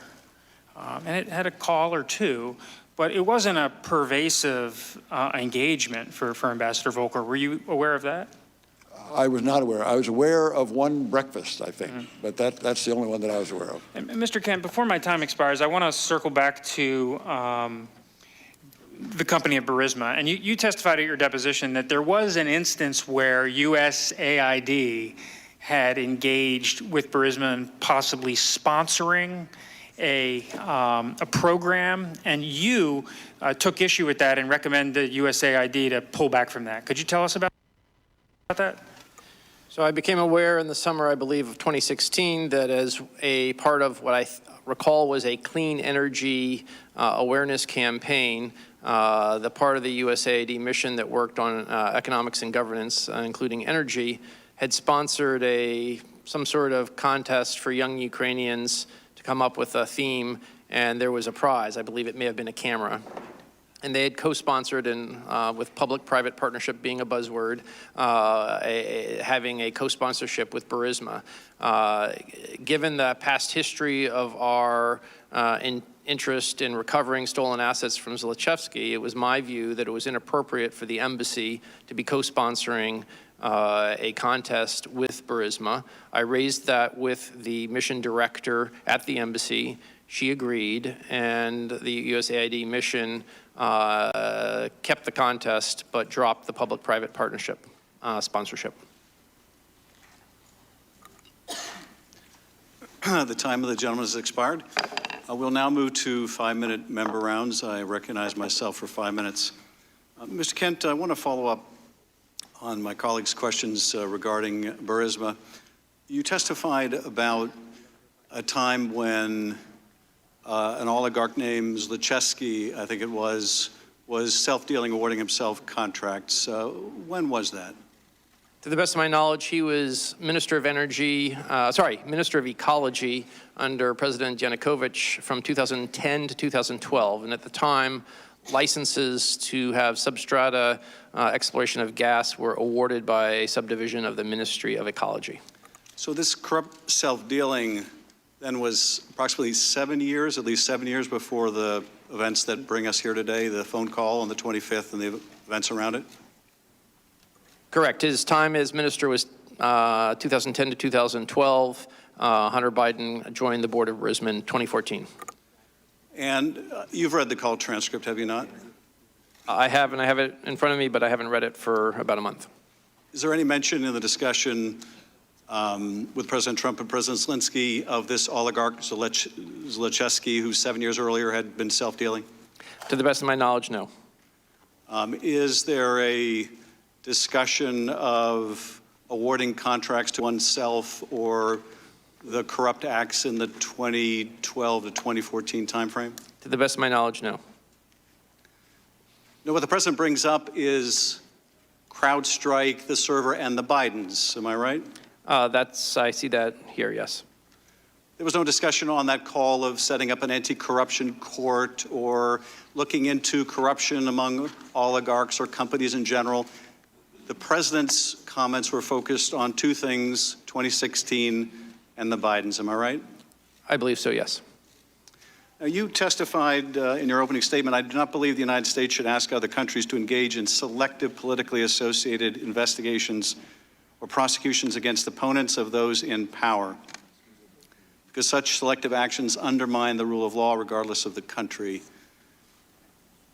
the selective politically associated investigations or prosecutions against opponents of those in power, are you referring to the Bidens there? I'm referring as a general principle about the promotion of the rule of law. But that would apply to the President of the United States seeking an investigation of his political opponent, would it not? It could be interpreted that way, yes, sir. And I take it in your discussions, Ambassador Taylor, with Ambassador Sondland or others, what was communicated to you was that the president wanted investigations into 2016 and the Bidens, not into an oligarch named Zlochevsky or self-dealing, but 2016 and the Bidens. Was that your understanding? That was my understanding. And in fact, when you said your staff overheard this call between Ambassador Sondland and the president, in that call, the president brings up investigation, does he not? He did. And immediately after the president gets off the phone with Sondland, Sondland is asked by your staff, what does the president think about Ukraine? And his answer is, he's just interested in the Bidens, am I right? He said he was more interested in the Bidens. More interested in the Bidens. No discussion of Zlochevsky or Chalupa or things that happened 7 years ago. He was interested in the Bidens. Yes, sir. Now, I think you also testified that Ambassador Sondland told you that President Trump wanted Zelensky. The chairman of the Intelligence Committee is now questioning Ambassador Taylor, doing the follow-up to the questioning by the Republican attorney Steve Castor, and he's basically poking holes in the conspiracy theory that Castor was trying to He had to sell. go public in some way because the president wanted him in that box. Is that your understanding? Mr. Chairman, I don't know exactly what he had in mind, and I'm not sure what Ambassador Sondland had in mind, who was the one who mentioned that to me. That's the implication. The implication was it needed to be public as opposed to being a private assurance. And I think you said in that same call, you asked Ambassador Sondland to push back on President Trump's demand. Is that right? That's correct, sir. So you understood from your conversation with Sondland, this was the president's demand, not Sondland's demand, the president's demand, and you wanted Sondland to push back. Am I right? What I wanted to, so Ambassador Sondland was clearly able to have conversations with the president, and I thought that the pressure on another president, on President Zelensky, was not a good idea from either president's standpoint. So I suggested in that phone call to with Ambassador Sondland that he, since he frequently had conversation with the president, could make that point. Well, and I think the way you express yourself is you wanted Sondland to push back on President Trump's demand, right? Yes, sir. So as your understanding from talking to Sondland, this is what the president wanted him to do, and you wanted Sondland to push back. I asked Ambassador Sondland to push back. That's correct. And in fact, even after the aid was ultimately released, even after the White House learns of the whistleblower complaint and the congressional investigation, the aid is released, even after those events, you were still worried that Zelensky was going to feel it necessary to go on CNN and announce these investigations, were you not? Mr. Chairman, I was still worried that he might do that. So yes, I thought that would be a bad idea. And so when there was some indication that there might still be a plan for the CNN interview in New York, which was upcoming at the United Nations General Assembly meeting, I was worried. I wanted to be sure that that didn't happen, so I addressed it with the Zelensky staff. Now, and I think you said earlier that Dan Liuk, the National Security Advisor then for Zelensky, was concerned Zelensky didn't want to be used as some tool in American politics. Is that right? That's correct, sir. So Zelensky didn't want to go on TV and announce political investigations that he thought would mire him in U.S. politics, right? He knew that he and his advisors knew that it's a bad idea to interject, to interfere in other nations' elections. Yes, sir. But nonetheless, it appeared until the aid was lifted, the hold was lifted, that he felt compelled to do it. He was making plans, his staff was making plans to have him make some kind of announcement, I don't know what it would have been, on CNN in public. Even though he didn't want to be marred in U.S. politics? Even though he knew it was a bad idea to interfere in other people's elections.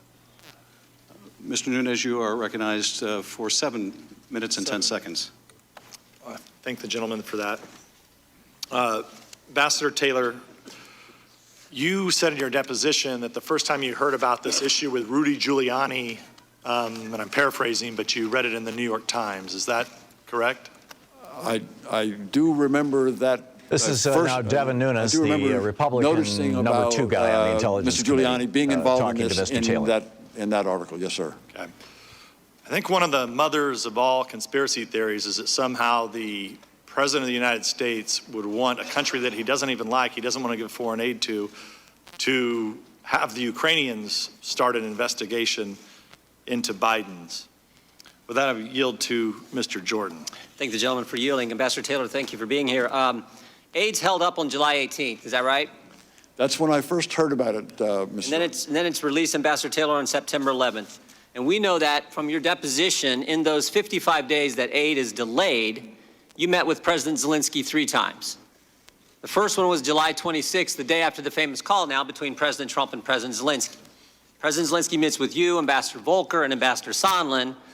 And again, according to your deposition and your testimony, there was no linkage of security assistance dollars to investigating Burisma or the Bidens. Second meeting is August 27th. Again, in this 55-day time frame, second meeting is August 27th. President Zelensky meets with you and Ambassador Bolton and others. And again, there's no linkage of dollars, security assistance dollars, to an investigation of the Bidens. Then, of course, the third meeting is September 5th. President Zelensky meets with you and Senators Johnson and Murphy. And once again, there was no linkage of security assistance dollars to an investigation of Burisma or the Bidens. 3 meetings with the president of Ukraine, the new president, and no linkage. That's accurate?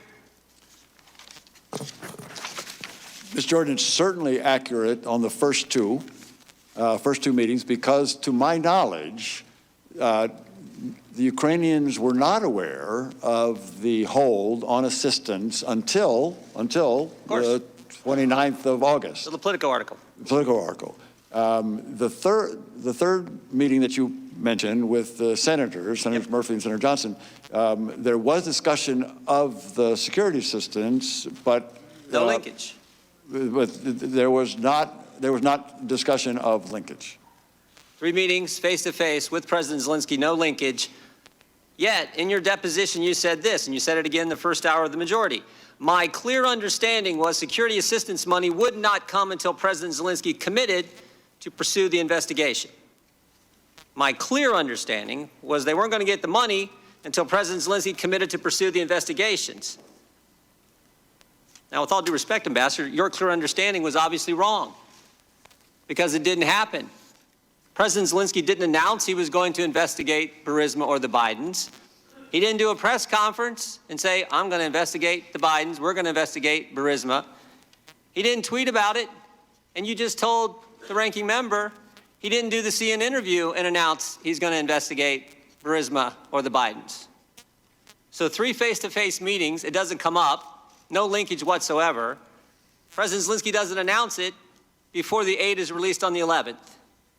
And yet you said you have a clear understanding that those 2 things were going to happen. The money was going to get released, but not until there was an investigation, and that, in fact, didn't happen. So what I'm wondering is, where did you get this clear understanding? As I testified, Ms. Jordan, this came from Ambassador Sondland. Well, can you hold 1 second, Ambassador? I'm going to bring you a piece of paper from Ambassador Sondland's statement. Very good. And you can take a look at this. Go ahead, though. I want to let you finish.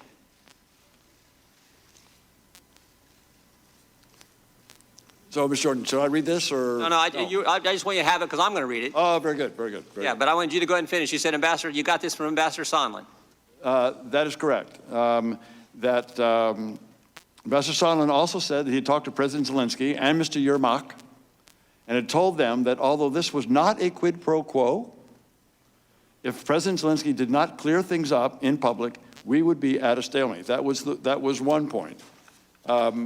It was also the case. Mr. Morrison talked to you, right? No, what I was going to say is Ambassador Sondland also told me that he recognized that it was a mistake to have told the Ukrainians that only the meeting with the president in the Oval Office was held up on the in order to get these investigations. No, it was not just the meeting; it was also the security system. That is, everything was. So those two discussions. No, I understand. Okay. All right. So again, just to recap, you had 3 meetings with President Zelensky. No linkage in those 3 meetings came up. Ambassador Zelensky didn't announce that he was going to do any investigation of the Bidens or Burismas before the aid was released. He didn't do a tweet, didn't do anything on CNN, didn't do any of that. President Zelensky, excuse me. Right. And then what you have in front of you is an addendum that Mr. Sondland made to his testimony that we got a couple weeks ago. It says, Declaration of Ambassador Gordon Sondland. I, Gordon Sondland, do hereby swear and affirm as follows. I want you to look at point number 2, bullet point number 2, second sentence. Ambassador Taylor recalls that Mr. Morrison told Ambassador Taylor that I told Mr. Morrison that I conveyed this message to Mr. Yarmak on September 1st, 2019 in connection with Vice President Pence's visit to Warsaw and a meeting with President Zelensky. Now, this is his clarification. Let me read it one more time. Ambassador Taylor recalls that Mr. Morrison told Ambassador Taylor that I told Mr. Morrison that I conveyed this message to Mr. Yarmak on September 1st, 2019 in connection with Vice President Pence's visit to Warsaw and a meeting with President Zelensky. We got 6 people having 4 conversations in one sentence, and you just told me this is where you got your clear understanding. Which, I mean, even though you had 3 opportunities with President Zelensky for him to tell you, you know what? We're going to do these investigations to get the aid. Didn't tell you 3 different times. Never makes an announcement, never tweets about it, never does a CNN interview. Ambassador, you weren't on the call, were you? The president, you didn't listen on President Trump's call and President Zelensky's call? I did not. You've never talked with Chief of Staff Mulvaney? I never did. You never met the president? That's correct. You had 3 meetings again with Zelensky and it didn't come up. And 2 of those they had never heard about, as far as I know. And President there was no reason for it to come President up. Zelensky never made an announcement. This is what I can't believe. And you're their star witness. You're their first witness. Mr. You're Jordan, the guy. You're the guy based on this, based on, I mean, I've seen church prayer chains that are easier to understand than this. Ambassador Taylor recalls that Mr. Morrison told, now again, this is, I hereby swear and affirm from Gordon Sondland. Ambassador Taylor recalls that Mr. Morrison told Ambassador Taylor that I told Mr. Morrison that I conveyed this message to Mr. Yarmak on September 1st, 20. This all happens, by the way. This all happens, by the way, in Warsaw, where Vice President Pence meets with President Zelensky. And guess what? Taylor, they didn't talk about any linkage either. Time the gentleman's expired. Ambassador Taylor, would you like to respond? The only response, I have 2 responses, Mr. Chairman, thank you, and Mr. Jordan, glad to take those questions. Let me just say that I don't consider myself a star witness for anything. They do. You don't. No, I don't. I'm responding to your questions. Please don't interrupt the witness. As I think I was clear about, I'm not here to take one side or the other or to advocate any particular outcome. So let me just restate that. Second thing is that my understanding is only coming from people that I talk to. We got that. We got that. I think this clarification from Ambassador Sondland was because he said he didn't remember this in his first deposition. So he wanted to kind of clarify. But I think, Mr. Jordan, the way I read this, he remembers it the same way I do. Yeah, and it's real clear, right? It's very clear to me. Thank you, Ambassador Taylor. Mr. Himes, you're recognized for 5 minutes. Gentlemen, thank you for your testimony today. One of the things I find startling about these proceedings is that faced with very serious allegations of presidential misconduct, my colleagues on the other side of the aisle don't engage or defend that conduct. This is Congressman Jim Hines, Democrat from Connecticut, who is theories now about black questioning ledgers Ambassador and Taylor. Steele dossiers and the startling revelation that Ukrainians might have been upset when a presidential candidate suggested that perhaps he would let the Russians keep Crimea. Or, of course, we get the attacks so epitomized by Mr. Nunes's opening statement when he attacked Democrats, he attacked the media, and most disgustingly attacked the extraordinary men and women of the State Department and the FBI. When a defense does emerge, it looks a little like this. Ukraine is a corrupt country, and the president was just acting in a long tradition of actually trying to address corruption in Ukraine. Mr. Kent, you've worked on anti-corruption and rule of law efforts for much of your 27-year career. Is that correct? I have specialized in anti-corruption and rule of law issues since 2012, correct? So, like most of us up here, I don't have a good sense of what a real anti-corruption effort that we must engage in all over the world all the time, what that looks like. So let me ask you to just take a minute and just characterize for us what a real initiative, what a real program of anti-corruption might look like. If we're doing a systemic, holistic program, you need institutions with integrity. That starts with investigators. It goes to prosecutors, it goes to courts, and eventually it goes to the correction system. In countries like Ukraine, we generally start with law enforcement, and that's what we did in 2014-15 with the new patrol police. There also is oftentimes needed a specialized anti-corruption agency. In Ukraine, that was called the National Anti-Corruption Bureau, or NABU. There was a different body that reviewed asset declarations for unusual wealth called National Anti-Corruption Prevention Council, and eventually we got to helping them establish a special anti-corruption prosecutor and eventually a high court on anti-corruption, and that was to try to create investigators, prosecutors. We're listening to the investigation of Donald Trump for extortion and bribery. We'll be back with more. So what I'm hearing there, Mr. Kent, Congressman Jim is a very Hines. comprehensive effort. So let me read you President Trump's own words to the Ukrainian president in their July 25th phone call, and I quote, "There's a lot of talk about Biden's son, that Biden stopped the prosecution, and a lot of people want to find out about that, so whatever you can do with the Attorney General would be great. Biden went around bragging that he stopped the prosecution, so if you can look into it, it sounds horrible to me." Mr. Kent, when you hear those words, do you hear the president participating in or requesting a thoughtful and well-calibrated anti-corruption program? I do not. And Mr. Kent and Mr. Taylor, the defenders of the president's behavior have made a big deal out of the fact that Vice President Biden encouraged the Ukrainians to remove a corrupt former Ukrainian prosecutor, 2016, Mr. Shokin. And in fact, Senator Rand Paul on Sunday said, and I quote him, "They're impeaching the President Trump for exactly the same thing that Joe Biden did." Is that correct? Is what the president did in his phone call and what Joe Biden did in terms of Mr. Shokin, are those exactly the same things? And if not, how are they different? I do not think they are the same things. What former Vice President Biden requested of former President of Ukraine, Poroshenko, was the removal of a corrupt prosecutor general, Viktor Shokin, who had undermined a program of assistance that we had spent, again, U.S. taxpayer money, to try to build an independent investigator unit to go after corrupt prosecutors. And there was a case called the Diamond Prosecutor case in which Shokin destroyed the entire ecosystem that we were trying to help create. The investigators, the judges who issued the warrants, the law enforcement that had warrants to do the wiretapping, everybody to protect his former driver who he'd made a prosecutor. That's what Joe Biden was asking, remove the corrupt prosecutor. So Joe Biden was participating in an open effort, established whole of government effort to address corruption in Ukraine. That is correct. Great. So, Mr. Kent, as you look at this whole mess, Rudy Giuliani, President Trump, in your opinion, was this a comprehensive and whole of government effort to end corruption in Ukraine? Referring to the requests in July? Exactly. I would not say so. No, sir. Yeah, I don't think President Trump was trying to end corruption in Ukraine. I think he was trying to aim corruption in Ukraine at Vice President Biden and at the 2020 election. And I yield back the balance of my time. Mr. Conaway is recognized for 5 minutes. Thank you, Mr. Chairman. I yield my time to the gentleman from Texas, Mr. Radcliffe.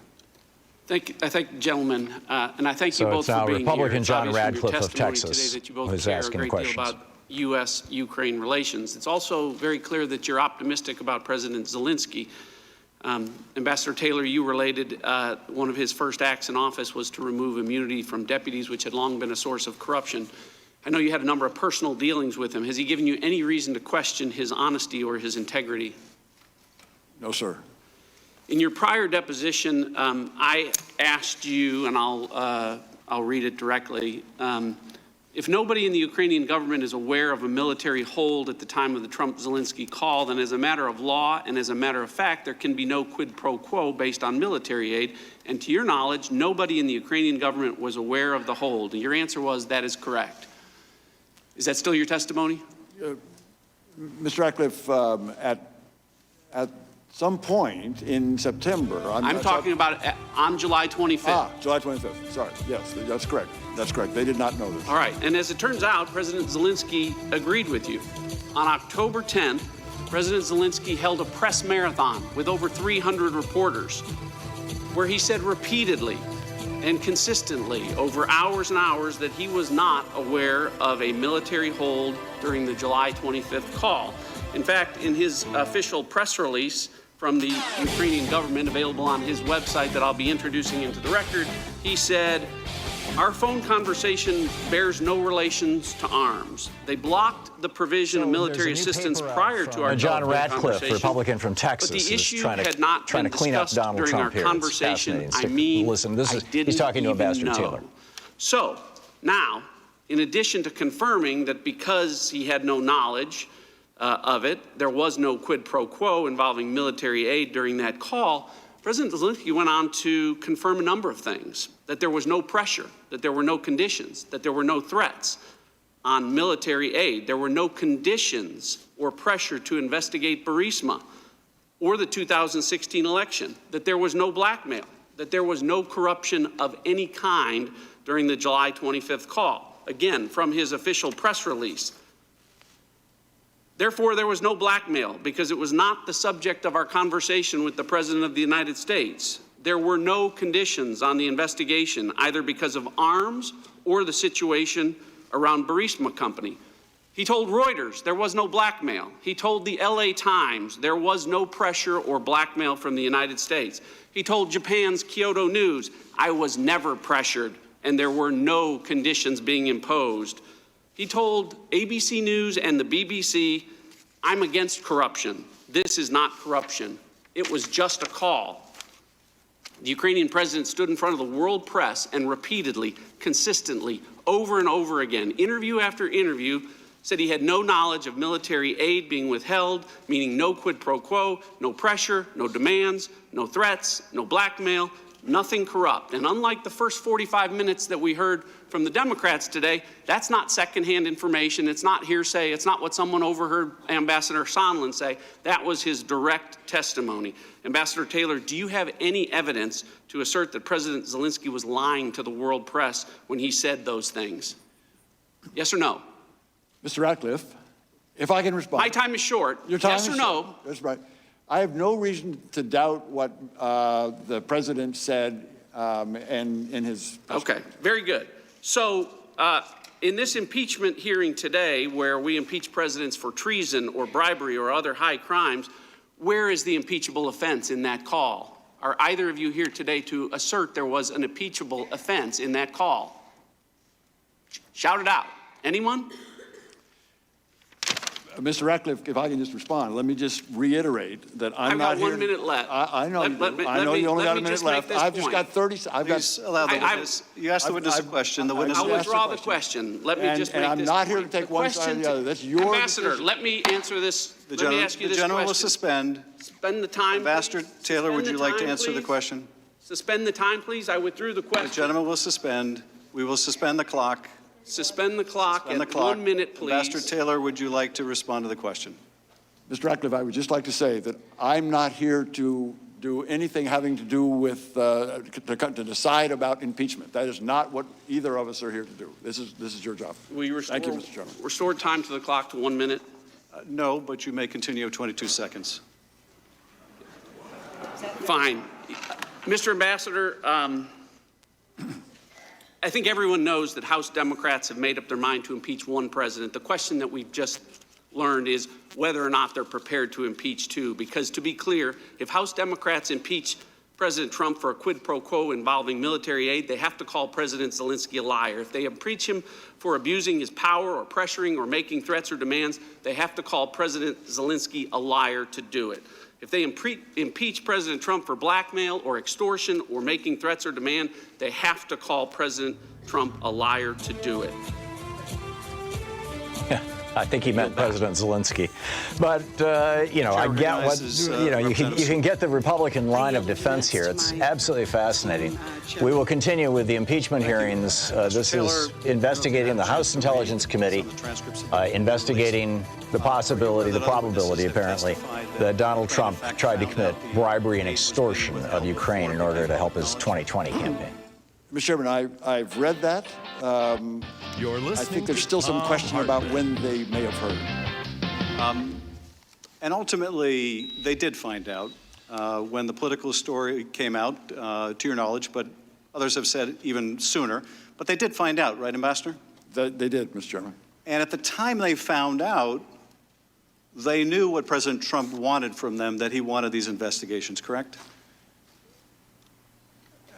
Ambassador Sondland informed President Zelensky's staff, that is Mr. Yermak, of what was required, yes. So Ukraine finds out about the hold. You're not able to give them a reason for the hold. No one is able to give them a reason for the hold. They know the president wants these investigations.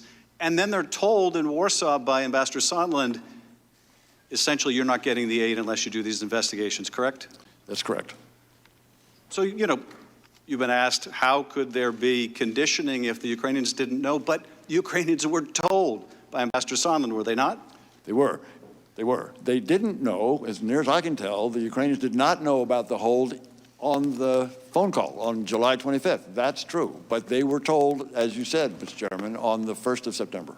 And in fact, while they may not have known during the time of the call, they would find out. And when they did find out, they would know what the president wanted, correct? That's correct. Representative Sewell. So, Mr. Kent, I'd like to refer you to the discussion of the May 23rd meeting in the Oval Office, when the president met with those who had gone to the Ukraine for the inauguration. You briefly testified that you helped propose names for individuals to go to that inauguration. Was Ambassador Sondland, who was ambassador to the European Union, one of the names that you submitted? No, it was not. But he ultimately attended that inauguration, is that not right? That is correct. And do you know how he ended up as a part of that official delegation? This is Democratic Congressman I do not know for sure, Sewell, but my understanding is once the list left the NSC staff, it went through a review through the part of the White House that determines presidential delegations. You also testified that upon returning, Ambassador Sondland used his, quote, connections with Mulvaney, end quote, in order to secure this meeting in the Oval Office. Is that correct? That is my understanding, yes. It seems that this Oval Office meeting was a pivotal turning point in the Ukraine policy. Coming out of that meeting, who was given responsibility, to your recollection, who was given responsibility for the Ukraine policy? I never saw any document that changed the nature of policy determination. In the U.S. government under the Trump administration, there's the National Security Presidential Memorandum. But didn't you also say, just please. have a little time, you did say in your testimony that you felt that you testified that Secretary Perry, Ambassador Sondland, and Ambassador Volker, quote, felt that they had a mandate to take the lead, end quote, on Ukraine policy. Did you not? That was an accurate statement. Their feeling doesn't mean that they actually got delegated responsibility. Have you ever heard the term three amigos? I referenced that after watching Gordon Sondland say that on Ukrainian TV on July 26th. And what do you come to mean by three amigos? My understanding of Ambassador Sondland's use of that term is that the three people that were in charge of Ukraine policy during the summer were he, Gordon Sondland, Ambassador Volker, and Secretary Perry. When did you come to learn about Mr. Giuliani's role, and what do you consider his role to have been? I first heard about former Mayor Giuliani's interest in Ukraine in January of this year. That was a different phase than what happened during the summertime. Was it normal to have a person who is a private citizen take an active role in foreign diplomacy? I did not find his particular engagement normal, no. Now, Mr. Ambassador Taylor, you testified that there are two channels, a regular and irregular. What did you see as Rudy Giuliani's role in Ukraine policy? Congresswoman, I came to see that Mr. Giuliani had a large influence on the irregular channel. And was that normal? Is that normal to have a private citizen of the United States take an active role in diplomacy? It is not normal. It is not unusual to ask for people outside the government to give opinions to help form the policies of the U.S. government. It is unusual to have a person put input into the channel that goes contrary to U.S. policy. Thank you. I yield back. Mr. Turner, you're recognized for 5 minutes. Thank you. Mr. Kent, Ambassador Taylor, thank you for your service. I have a great deal of appreciation for your profession. You have very little direct contact with decision makers, a tremendous amount of responsibility, and not a lot of authority to affect U.S. policy, bilateral engagements, or multilateral engagements. Oh, it is. You're trying This is to Congressman Turner, Republican from Ohio. With our allies. One example of that, Ambassador Taylor, is that you testified in your prior testimony that you have not had any contact with the President of the United States. Is that correct? That's correct, sir. Ms. Taylor, Mr. Kent, have you had any contact with the President of the United States? I have not. So not only no conversations with the President of the United States about Ukraine, you've not had any contact with the President of the United States, correct? That's correct. Okay. So you both know that this impeachment inquiry is about the President of the United States, don't you? I mean, the man that neither one of you have had any contact with, you're the first up witnesses. I just find that a little amazing that the first up would be two people who've never had any contact with the president himself. Now, Kurt Volker did have contact with the president and contact with the president on Ukraine. Mr. Ambassador Taylor, you said that he's a man of highest integrity. Well, I know Kurt Volker, and I know he served as the NATO ambassador.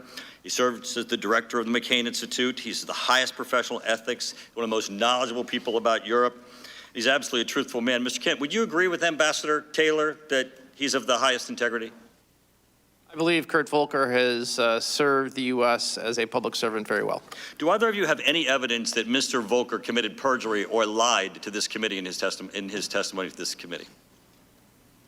Do either of you have any evidence that Kurt Volker perjured himself or lied to this committee in his testimony? Ambassador Taylor, any evidence?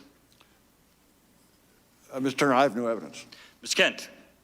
I believe Ambassador Volker's deposition was over 400 pages, and I don't have it in front of me, so I can't make a judgment. But you have no evidence that he lied or perjured himself, I have no correct, Mr. basis Kent? to make that judgment, no, Great. sir. Well, we're not in a court, gentlemen, and if we were, the Sixth Amendment would apply, and so would rules on hearsay and opinion, and most of your two testimonies would not be admissible whatsoever. But I understand in your profession you deal in words of understanding, words of beliefs and feelings, because in your profession, that's what you work with to try to pull together policy and to go in and out of meetings to try to formulate opinions that affect other people's decision-making. Ambassador Taylor, have you ever prepared for a meeting with the president or a prime minister of a country, or were you told one thing before you went into the meeting as to what it was to be about, and the meeting be about another thing? Or you get in there and the beliefs or opinions of the president or the prime minister were other than you believed? Mr. Turner, you're asking if I ever learned something new in a Have you ever meeting? walked in with a belief that you thought about the country that you were serving in and find out that they were wrong? I learned something in every meeting, Mr. Turner, but Well, Ambassador Taylor, the reason why the Sixth Amendment doesn't allow hearsay is because it's unreliable. It's unreliable because frequently it's untruthful. It is not factual. There might be beliefs or understandings. We are listening to the impeachment hearings of extortion and bribery by Donald Trump and Rudy Giuliani and buddies. And right now, Congressman Turner, Republican of Ohio, is trying to make his case. He's talking to Ambassador Taylor. You testified today on a factual basis versus a professional assessment. Mr. Turner, I'm here to tell you what I know. I'm not going to tell you anything I don't know. I'm going to tell you everything that I do know. But since you learned it from others, that's exactly right. You could be wrong, right, why I'm Taylor? here. But since you learned it from others, you could be wrong, correct? I am telling you what I heard them tell me. And they could be wrong, or they could be mistaken, or they could have heard it incorrectly. Right, Ambassador Taylor? People make mistakes. Right, so you could be wrong. I yield the rest of my time to Thank you, gentlemen, for yielding. Ambassador Taylor, the gentleman asked if you could be wrong. Were you wrong when you said you had a clear understanding that President Zelensky had to commit to an investigation of Biden's before the aid got released, and the aid got released and he didn't commit to an investigation. Mr. I was not wrong about what I told you, which is what I heard. That's all I've said. I've told you what I heard. And that's the point. What you heard did not happen. It didn't happen. You had 3 meetings with the guy. He could have told you. He didn't announce he was going to do an investigation before the aid happened. It's not just could it have been wrong. The fact is it was wrong because it didn't happen. The whole point was you had a clear understanding that aid will not get released unless there's a commitment. Not maybe, not I think the aid might happen, and it's my hunch it's going to get released. You use clear language, clear understanding, and commitment, and those 2 things didn't happen, so you had to be wrong. Ms. Jordan, the other thing that went on when that assistance was on hold is we shook the confidence of a close partner in our reliability. And that's not what this proceeding is about, Ambassador Taylor. The gentleman has expired. Ambassador That's Taylor, not what this whole thing started on. Time of the gentleman has expired. Ambassador Taylor, did you want to finish your answer? No, that's good, Mr. Chairman. I now recognize Mr. Carson for 5 minutes. Thank you, Chairman. I yield to the chairman. I thank the gentleman for yielding. I just want to follow up on some of the earlier questions about President Zelensky's statements after this scandal came to light, when he was asked, were you pressured, how'd the phone call go, et cetera. Ukrainians, Mr. Kent, are pretty sophisticated about U.S. politics, are they not? Perhaps. You would agree that if President Zelensky contradicted President Trump and said, of course I felt pressured. They were holding up $400 million in military assistance. We have people dying every day. If he were to contradict President Trump directly, they would be sophisticated enough to know they may pay a very heavy price with this president, were they not? That's a fair assessment. And President Zelensky not only had to worry about retribution from Donald Trump should he contradict Donald Trump publicly, he also has to worry about how he's perceived domestically, doesn't he, Ambassador Taylor? President Zelensky is very sensitive to the views of Ukrainian people, who indeed are very attentive to Ukrainian U.S. politics, yes. And so if President Zelensky were to say, I had to capitulate and agree to these investigations, I was ready to go on CNN until the aid got restored, that would obviously be hurtful to him back home, would it not? He cannot afford to be seen to be deferring to any foreign leader. He is very confident in his own abilities, and he knows that the Ukrainian people expect him to be clear and defend Ukrainian interests. Mr. Carson. Thank you, Chairman. My colleague touched briefly on the campaign to remove career diplomat Ambassador Yovanovitch. Mr. Kent, you stated in previous testimony that you were aware of the, quote, campaign of slander against the ambassador in real time, which basically unfolded in the media.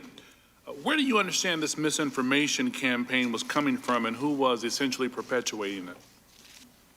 To my understanding, the then Prosecutor General of Ukraine, now ex, Yuri Lutsenko, met Rudy Giuliani in New York on a private visit in January. They had a second meeting in February, and through the good offices of the former mayor of New York, Yuri Lutsenko gave an interview to John Solomon, then of The Hill, in early March, and the campaign was launched on March 20th. A corrupt Ukrainian prosecutor gave an interview to a reporter in the United States and made claims that the ambassador provided officials with a, quote, do not prosecute list.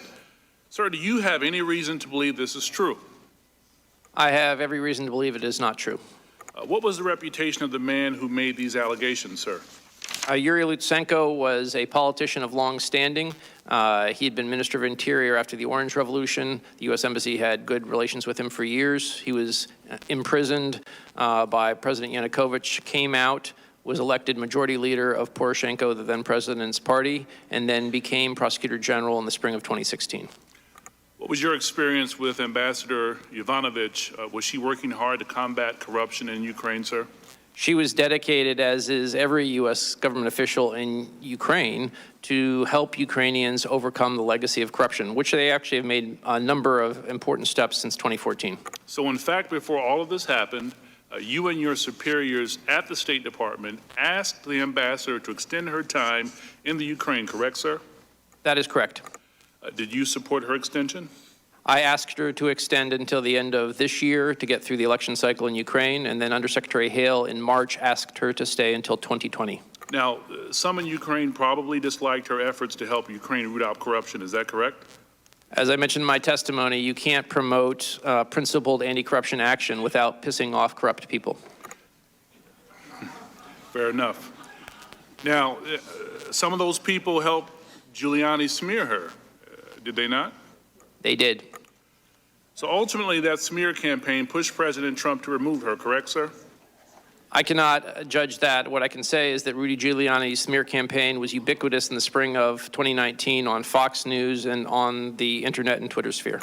So Ambassador Taylor and Mr. Kent, in all of your combined decades at the State Department, have you ever before seen an instance where an ambassador was forced out by the president following a smear campaign of misinformation orchestrated by the president's allies?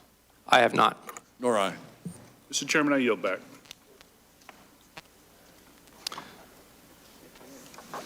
Dr. Wenstrick. That was pretty compelling. Thank you, Mr. Chairman. Now, Mr. Taylor, this should be easy because I'm going to use a lot of your words from the previous deposition as we go forward.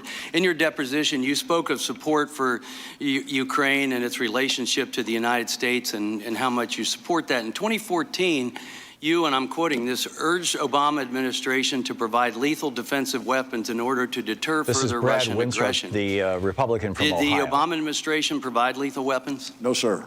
They provided MREs and blankets and things like that. In your deposition, you also said President Obama's objection was because it might provoke the Russians.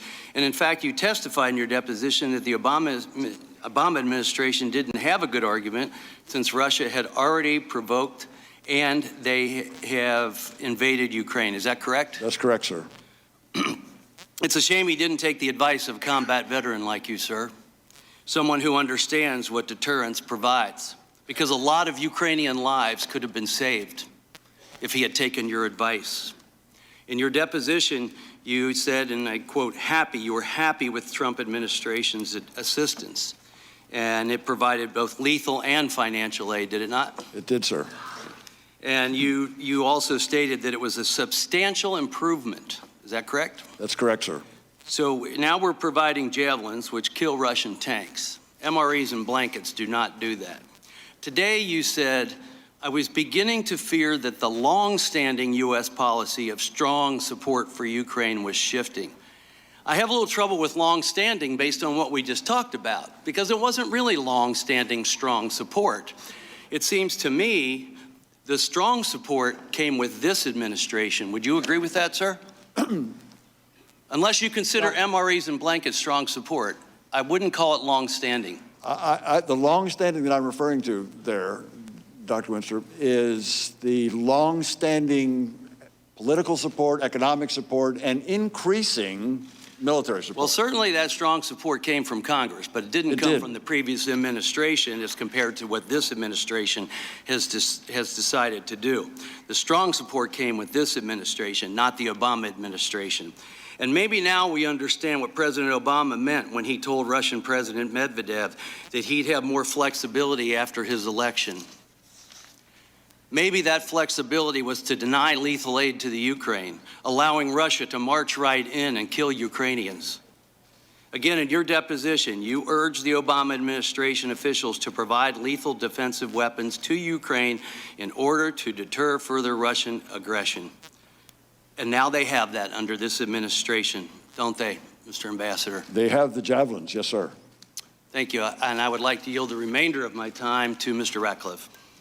I thank the gentleman for yielding. So, no pressure, no demands, no conditions, nothing corrupt, nothing on the call. That's what we heard President Zelensky say. And because House Democrats' charges against President Trump have been publicly, repeatedly, consistently been denied by President Zelensky, you heard the defense now.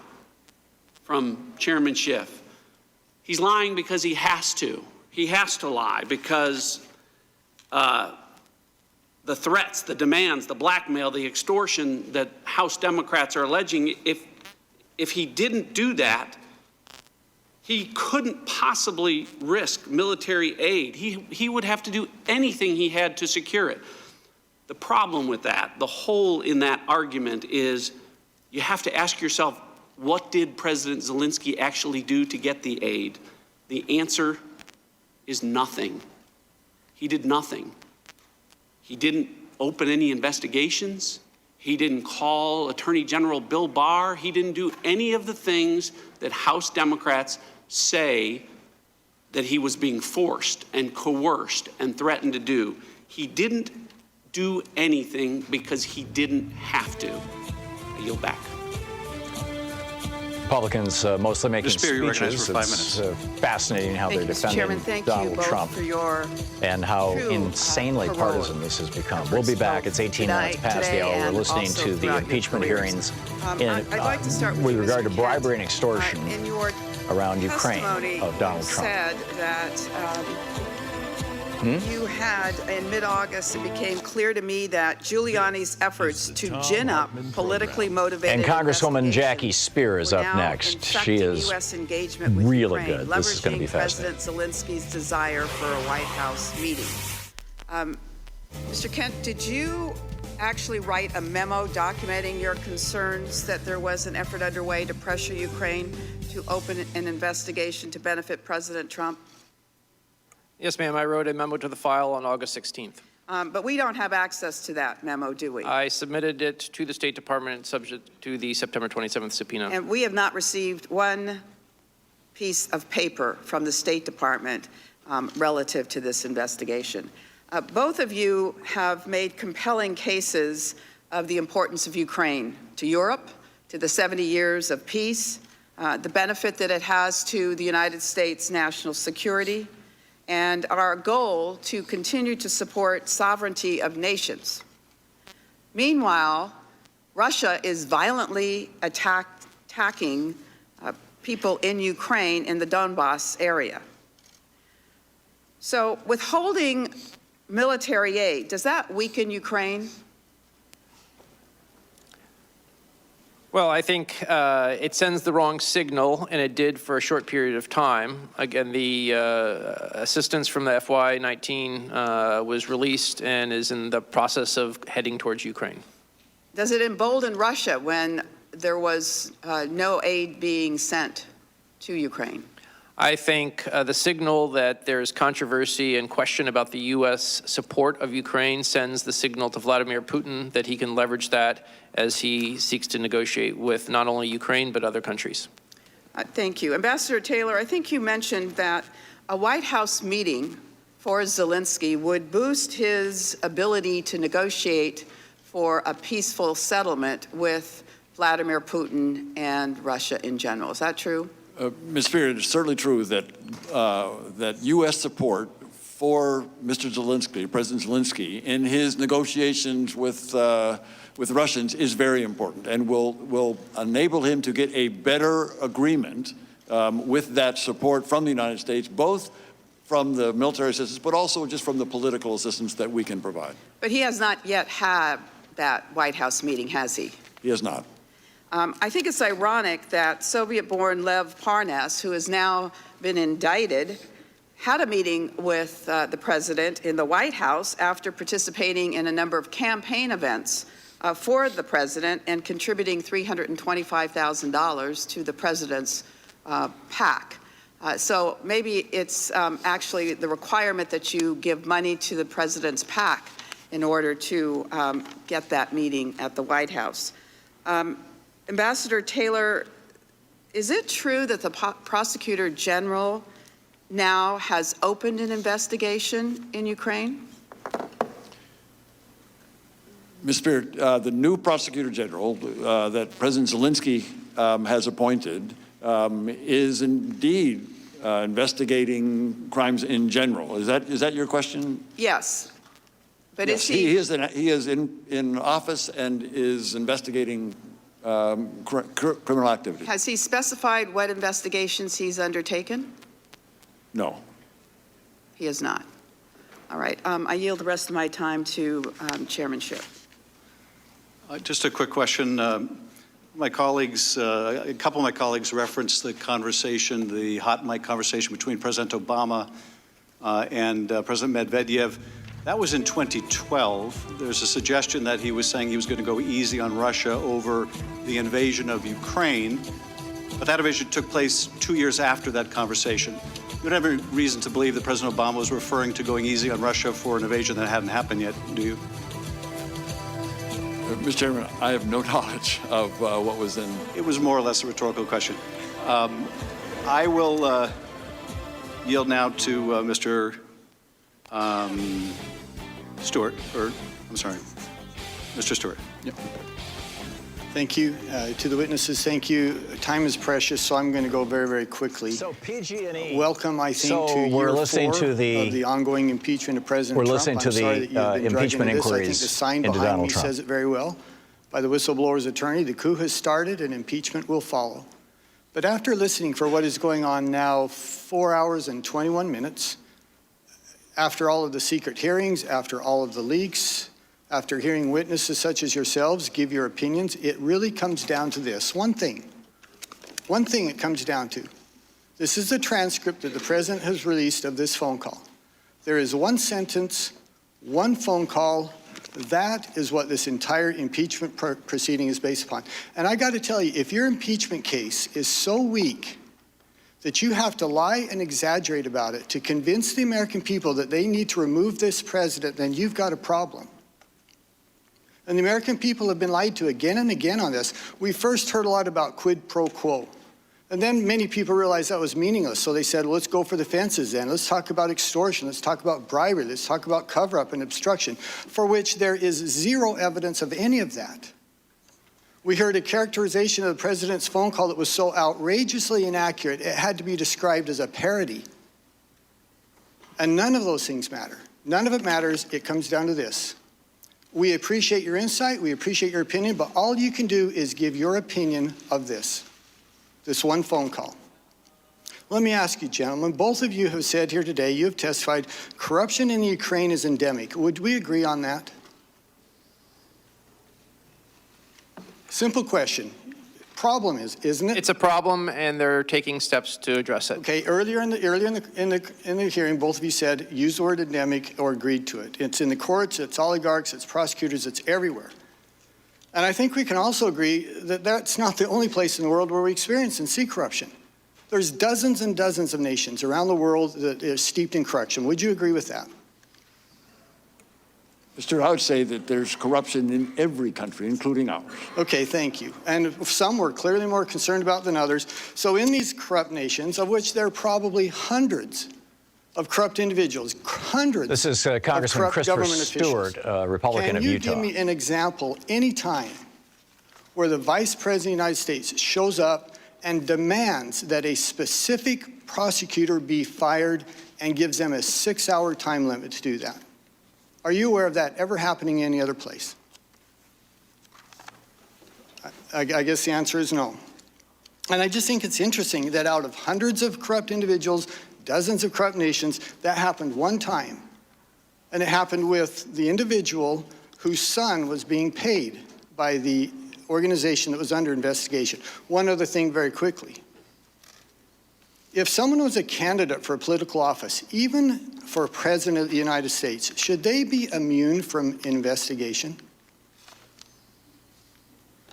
No one is above the law, sir. Thank you. I agree with that. I think we all would agree with that. And yet I think some presume that because some of the individuals we're talking about here were candidates, that they are immune from any questions or any investigation. I think it's absurd. For heaven's sakes, if those of us in public office, those of us who find ourselves up for re-election or all the time as a candidate, I think we have a higher standard, not immunity from asking these types of questions. The last thing, then I'm going to yield my time.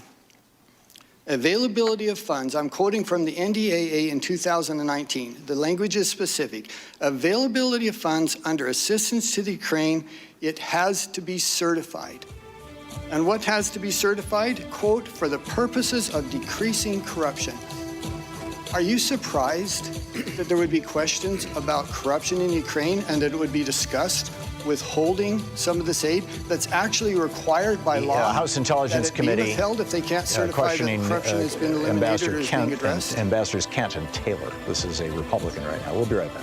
The certification in that case is done by the Secretary of Defense upon advice of his staff in consultation with the interagency community. We'll be back with more of the Fully impeachment supportive of hearings that right after conditionality, and the Secretary of Defense had already certified that conditionality had been met. And so we agree that we should withhold funds if there's questions about corruption that have not been addressed. I'm going to yield my rest of my time to Mr. Jordan. Sorry, 18 seconds. You're going to let that go? Thank you. In that case, I will yield back. Thank you. Mr. Quigley. So that certification, that took place in May, is that correct, Mr. Kent? I do not believe it was certified by May. I would defer to my colleague Laura Cooper, who's testified on closed door. But it was an earlier time. It had not been done by May because when I was visiting in May, I was asked by Laura to raise a specific issue that would meet the conditionality. But the DOD did say that they met the certification. Yes, sir. I think it may have been in the July timeframe. Thank you.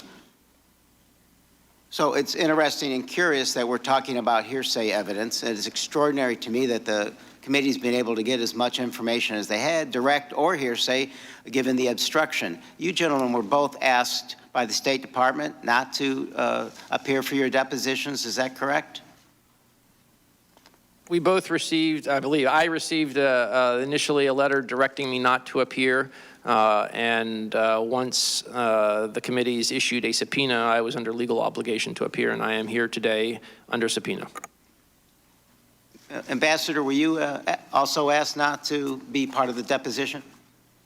Mr. Quigley, I was told by the State Department, don't appear under these circumstances.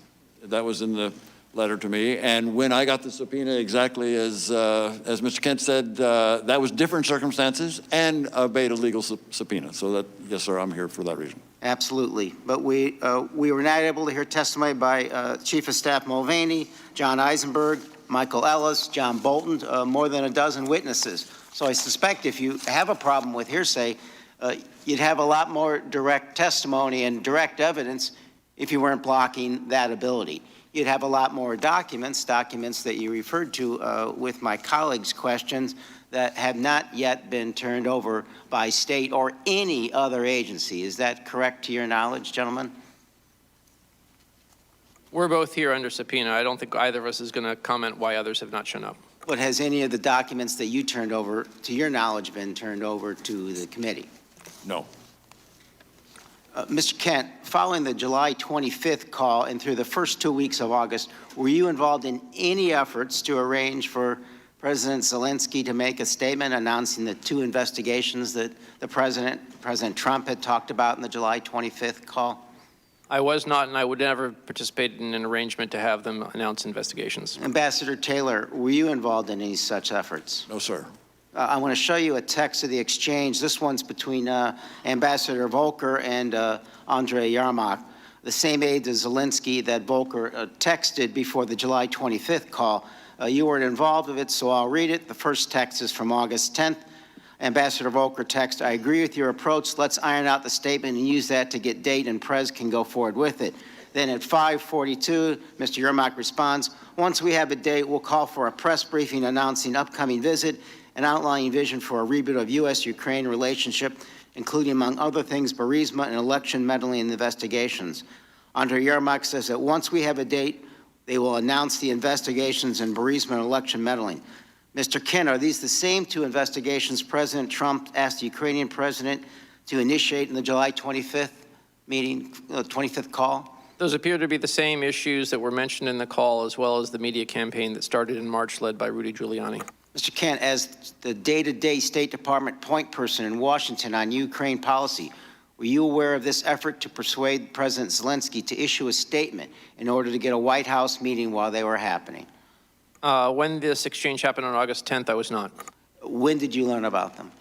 As Ambassador Taylor referenced earlier in his testimony and oral answering, he heard on August 16th, he then called me and we had a conversation, and at that point, I memorialized my concerns in a note to the file. Ambassador Taylor, as the point person on the ground in Ukraine, were you aware of this effort to get Ukraine to issue this written statement in early August?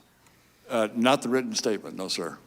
So the entire discussion about a public statement about the two investigations President Trump wanted was done in what you have described as an irregular channel involving Ambassadors Sondland and Volker, and they tasked to take on Ukraine policy by the president. Isn't that correct, Mr. Kent?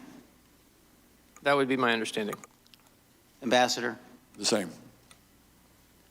And if, I guess to close, primer on hearsay, I think the American public needs to be reminded that countless people have been convicted on hearsay because the courts have routinely allowed and created needed exceptions to hearsay. Hearsay can be much better evidence than direct, as we have learned in painful instances, and it's certainly valid in this instance. Well, gentlemen, yield, because none of those exceptions would apply to this testimony. It's not the time for colloquy. Representative Stefanik, you're recognized. Thank you.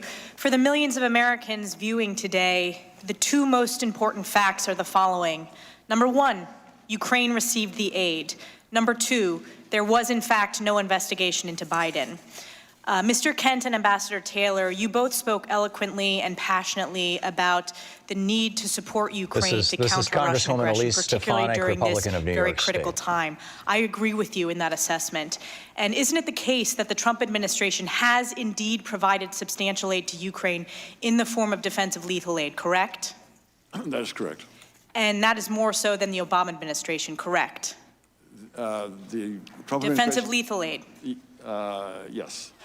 And in the transcript of the president's July 25th call with President Zelensky tells Trump they are ready to buy more javelins. This is indeed the most effective weapon for fighting insurgent armor Russian tanks. Is We're that back correct? with the impeachment hearings into the possibility that Donald Trump committed extortion and bribery with regard to Ukraine to try to get them to mess with our 2020 elections.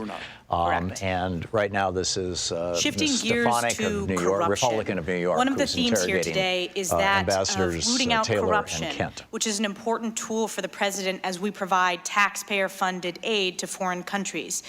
Mr. Kent, you would characterize Ukraine as having long-standing corruption issues, correct? I did.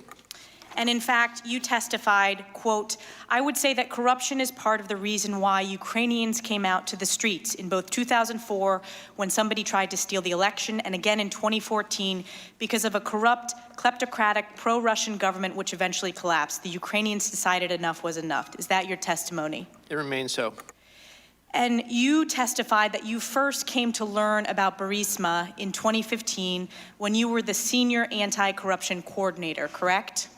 Correct. Detailed to the embassy in Kyiv as the acting deputy chief of mission. And you testified that the issue of corruption in Burisma was in the U.S. interest because, quote, and this is from your deposition, we had made a commitment to the Ukrainian government in 2014 to try to recover an estimated tens of billions of dollars of stolen assets out of the country. Is that correct?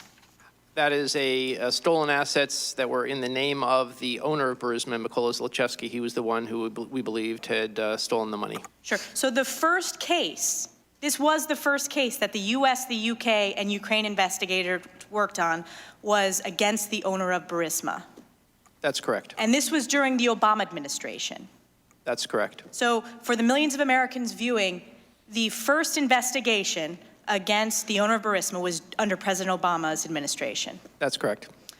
You testified also, quote, we spent roughly $500,000 of State Department money in support of the FBI and this investigation to build capacity and track down stolen assets, end quote. Is that correct? That's correct. It was launched in May 2014 by the Attorney General of the U.S. and U.K. In conjunction with the World Bank. And in fact, by 2016, you were so concerned about corruption questions related to Burisma that when there was an effort by Burisma to sponsor an essay contest with USAID, you asked USAID to stop it. That's correct. And you testified that it was because, quote, Burisma had a poor reputation in the business, and that you didn't think it was appropriate for the U.S. government to be co-sponsoring something with a company that had a bad reputation. Correct? You are also aware, and you testified today, that Hunter Biden served on the board of Burisma. Correct. And you also testified that you were indeed concerned about the appearance of conflict of interest. That's correct. And broadly, this is very important, you testified in your deposition that when the State Department evaluates foreign assistance, it is appropriate for them to look at levels of corruption in countries. That's correct. And lastly, you also testified that, and this is your quote, issues of corruption have been part of high-level dialogue between U.S. leaders and Ukrainian leaders, regardless of who is the U.S. leader and who is the Ukrainian leader, and that is a normal issue of diplomatic discussion at the highest level, end quote. Is that correct? That's correct. I will yield 30 seconds. You know what, I will yield back after that. Thank you. Mr. Swalwell. Both of you have testified. This is Congressman Eric Swalwell of California. Direct witnesses, Democrat, who've spoken with President Trump. However, you are witnesses to a shakedown scheme that others participated in who spoke with President Trump. However, Ambassador Bolton and Mick Mulvaney both spoke directly to President Trump, and unlike you, they have refused to honor our request for them to be a part of these proceedings. Nonetheless, we do know how Acting Chief of Staff Mick Mulvaney feels about aid because on October 17, at a press conference, he discussed the hold on security assistance for Ukraine. Ambassador Taylor, I'd like you to listen to what he said.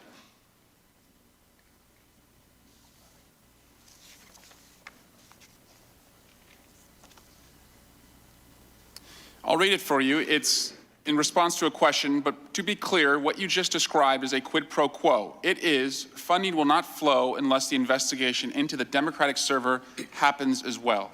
In response to that question, Mr. Mulvaney said, Mr. Taylor, we do that all the time with foreign policy.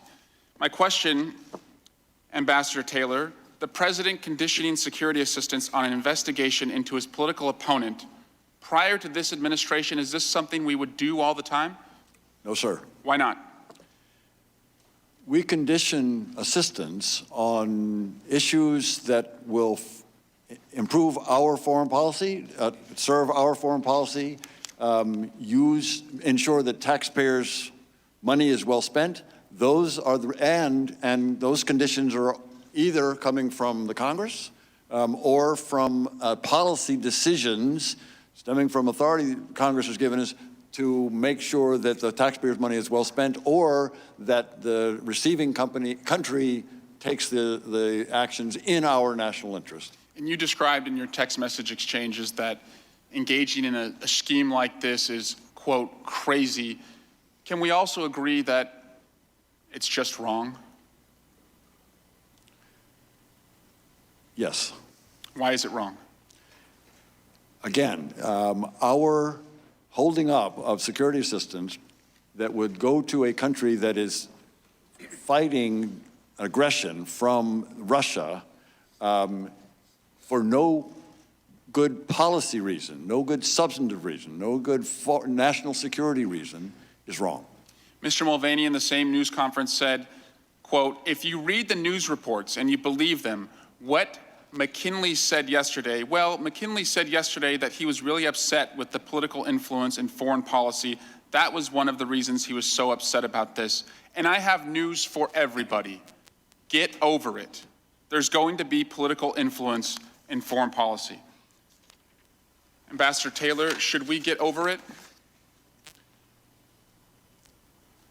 If we're talking about political influence, meaning attempts to get information that is solely useful for political campaigns, if that's what he's talking about, we should not get used to that. Finally, Mr. Mulvaney said, again, I was involved with the process by which the money was held up temporarily, okay? 3 issues for that. The corruption of the country, whether or not the countries were participating in the support of Ukraine, and whether or not they were cooperating in an ongoing investigation with our Department of Justice. That's completely legitimate. Mr. Kent, were you aware of any formal Department of Justice cooperation requests made to the Ukrainians? I am not aware that there was any formal Department of Justice request in this matter, no. Was Mr. Mulvaney's statement false? I think you'd refer that question again to the Department of Justice, since I don't have full knowledge of whatever they may have been working on. Just about an hour before the two of you sat down to testify today, the president tweeted multiple times about this hearing, and he put in all caps, "Never Trumpers." Mr. Kent, are you a never Trumper? I am a career non-professional who serves whatever president is duly elected and carries out the foreign policies of that president in the United States, and I've done that for 27 years for 3 Republican presidents and 2 Democrat presidents. Ambassador Taylor, are you a never Trumper? No, sir. Ambassador Taylor, finally, you said in your statement on page 19, Mr. Chairman, there are 2 Ukrainian stories today. The first is the one we are discussing this morning and that you have been hearing for the past 2 weeks. It's a rancorous story about whistleblowers. Mr. Giuliani, side channels, quid pro quos, corruption, and interference in elections. In this story, Ukraine is merely an object. Is it also true that in this story, it's about the President of the United States?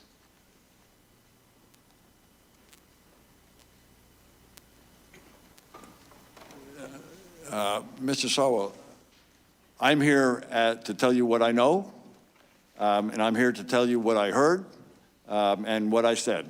And in that regard, I can't answer that question. But what you've testified to also involves the President of the United States. Is that correct? The President of the United States was on the telephone call on the 25th of July. Yes, sir. Thank you. I yield back. Mr. Hurt. Thank you, Chairman. Gentlemen, I appreciate y'all's decade of service. This is the Republican congressman from Fabled Texas. Foreign Service Officer Ambassador Ryan Crocker says because we have pumps and wingtips on the ground, meaning diplomats, that prevents us from having the need to have boots on the ground, the military. Y'all are an important role in our national security, and thank you and your colleagues. Mr. Taylor, my first questions are to you, and these are questions that are on years prior to your time in the Ukraine, but I'm pretty sure you can answer them.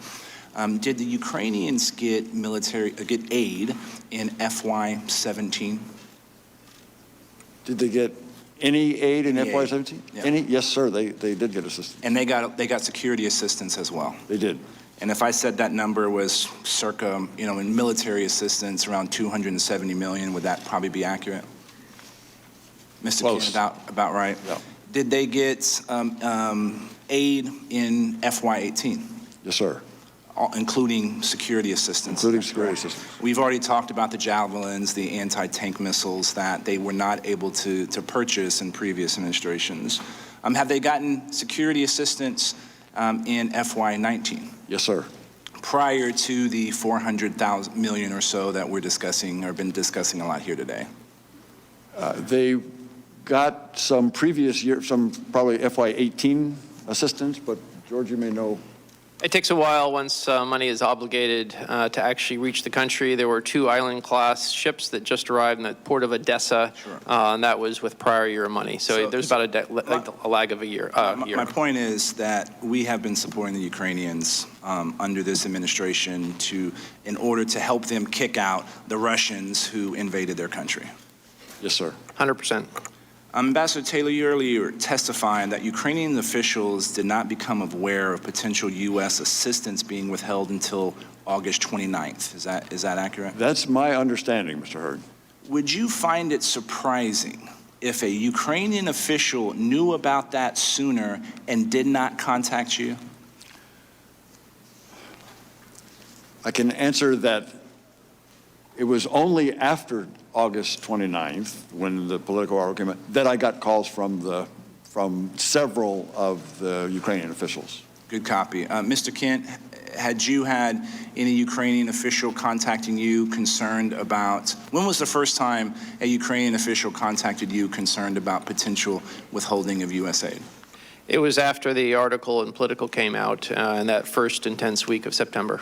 Gotcha. So after that August 29th conversation.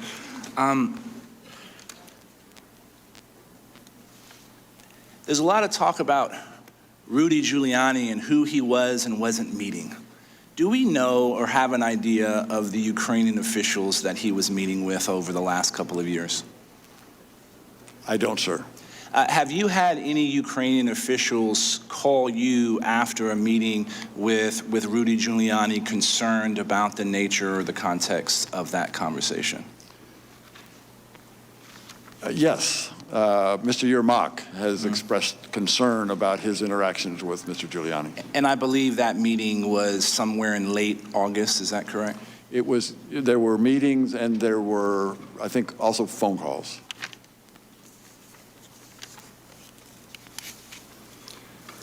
And y'all have talked many times that y'all are still concerned about corruption in Ukraine, is that correct? Sir.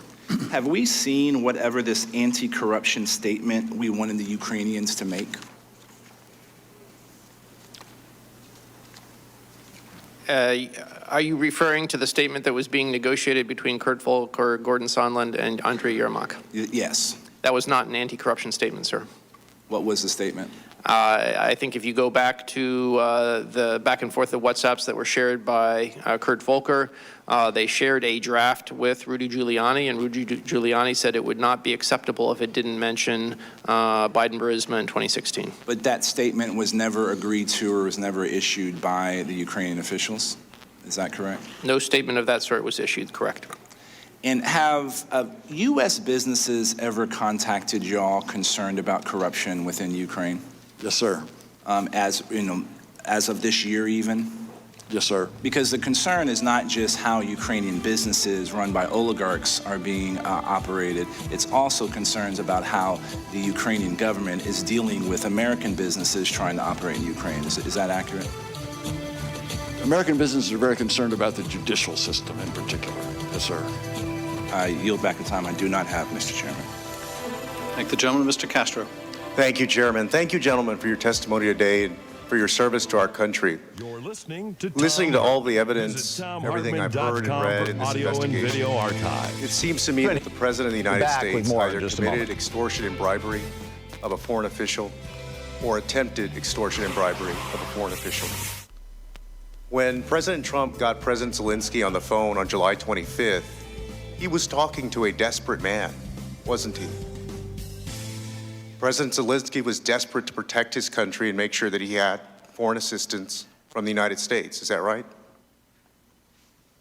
President Zelensky is very interested in U.S. support, both assistance and political support. Yes, What sir. would have happened if the aid had gotten cut off, Ambassador? What would have happened to President Zelensky's career, and what would have happened to the Ukraine? The assistance, if the assistance had been cut off, he would have been much weaker in his negotiations with the Russians. He would have been much weaker on the battlefield. The Russians may have taken it as an invitation to actually take military action against Ukraine. Is that right? The Russians always look for vulnerabilities, and they know that the United States has supported Ukraine. If the Russians determine or suspect that that support is lessened or not there, they will likely take advantage. They could have pounced. They could have taken advantage. So he had a desperate man on the phone, and he asked a desperate man for a favor. And based on your testimony, it sounds like, begrudgingly, President Zelensky may have actually agreed to do that favor and investigate the Bidens and Burisma. Is that right? President Zelensky does say in the transcript that he will pursue the investigations. So we know that President Trump asked for a favor to help his political career, and it appears as though the president of the Ukraine agreed to that favor. Do we know why it didn't actually happen? Do we know why there was no announcement in front of CNN or to CNN about an investigation? Mr. Castro, as we've determined, as we've discussed here, on September 11th, just before any CNN discussion or interview, the hold was released. The hold on the security assistance was released. But we don't, so the hold was released. Is it possible that the White House released that hold because they knew that a whistleblower had basically turned this in? I don't know, sir. Do you think that's possible? I'm not in a position to judge. So we have a president who the other side has claimed or has defended the president saying that the aid went through, that there was never any investigation. But the president attempted to get those things done. And it looks like there was an initial agreement by the president of the Ukraine to actually do those things. So, ambassadors, is attempted murder a crime? Is attempted murder a crime? Attempted murder is a crime. Is attempted robbery a crime? Neither of us is a lawyer, but I think anybody in this room could answer that question. I think that's right. I'll go out on a limb and say, yes, it is. Is attempted extortion and bribery a crime? I don't know, sir.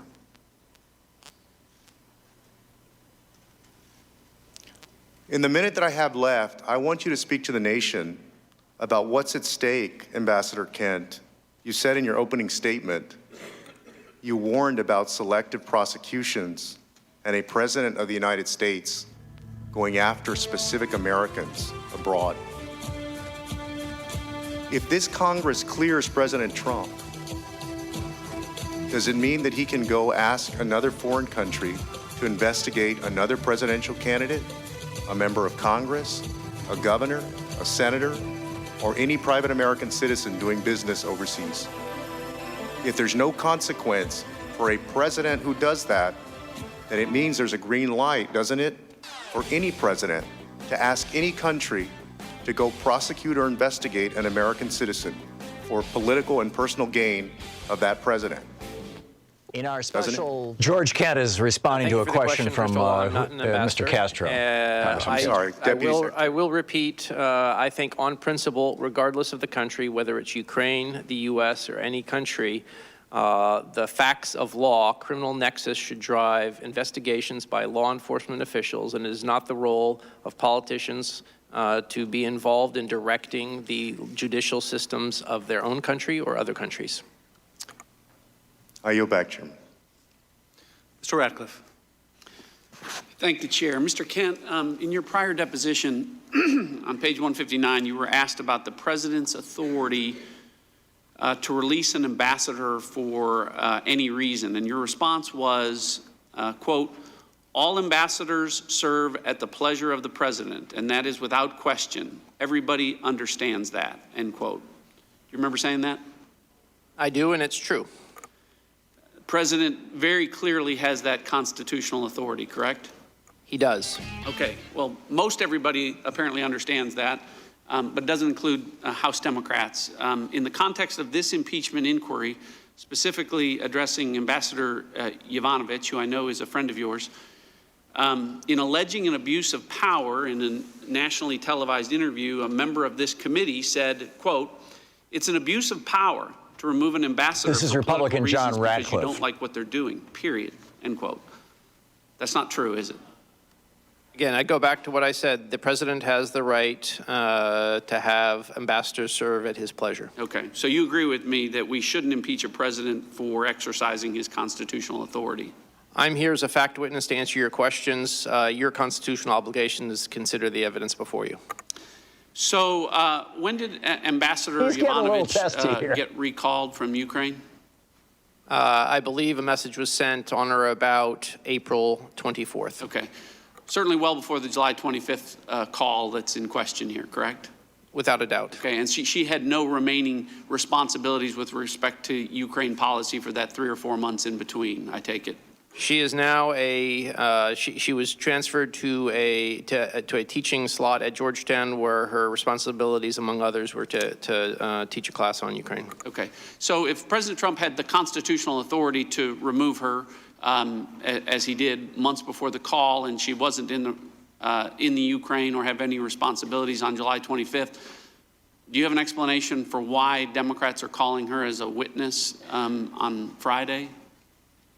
I'm here as a fact witness under subpoena, and that's a question you could perhaps direct towards your Democratic colleagues. Ambassador Taylor, we've established that on July 25th, both participants in the call, both presidents, expressly have stated there was no pressure, no demand, no conditions, no blackmail, no corruption. And I asked you again specifically about a quid pro quo even being possible. And I think we've agreed that it wasn't possible a quid pro quo involving military aid on July 25th, given President Zelensky's lack of knowledge, correct? President Zelensky, to my knowledge, did not have any idea that the security systems was on hold. Okay. So do you have an explanation for why within days of that phone call, when no quid pro quo was even possible, a person who later became a whistleblower walked into Chairman Schiff's staff to discuss what Chairman Schiff's spokesman Patrick Bolin said were the, quote, outlines of the whistleblower's accusations? I'm sorry, what's the question, sir? The question is, do you know or have an explanation for why that person would walk in a few days later to Chairman Schiff's office? We'll be back tomorrow and we'll discuss the impeachment hearings and all, just the whole wild thing that's happening today. Same time, same place. Check it out. We'll be back tomorrow. And in the meantime, get out there, get active, tag your. You've been listening to Thom Hartmann. For audio and video archives, visit thomhartmann.com.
Thom Hartmann here. My new book, The Hidden History of the Supreme Court and the Betrayal of America, has arrived. What if the Supreme Court did not have the power to strike down laws? Discover the hidden history of judicial review and this scam called original intent. Learn how we can save the planet by modernizing the Supreme Court.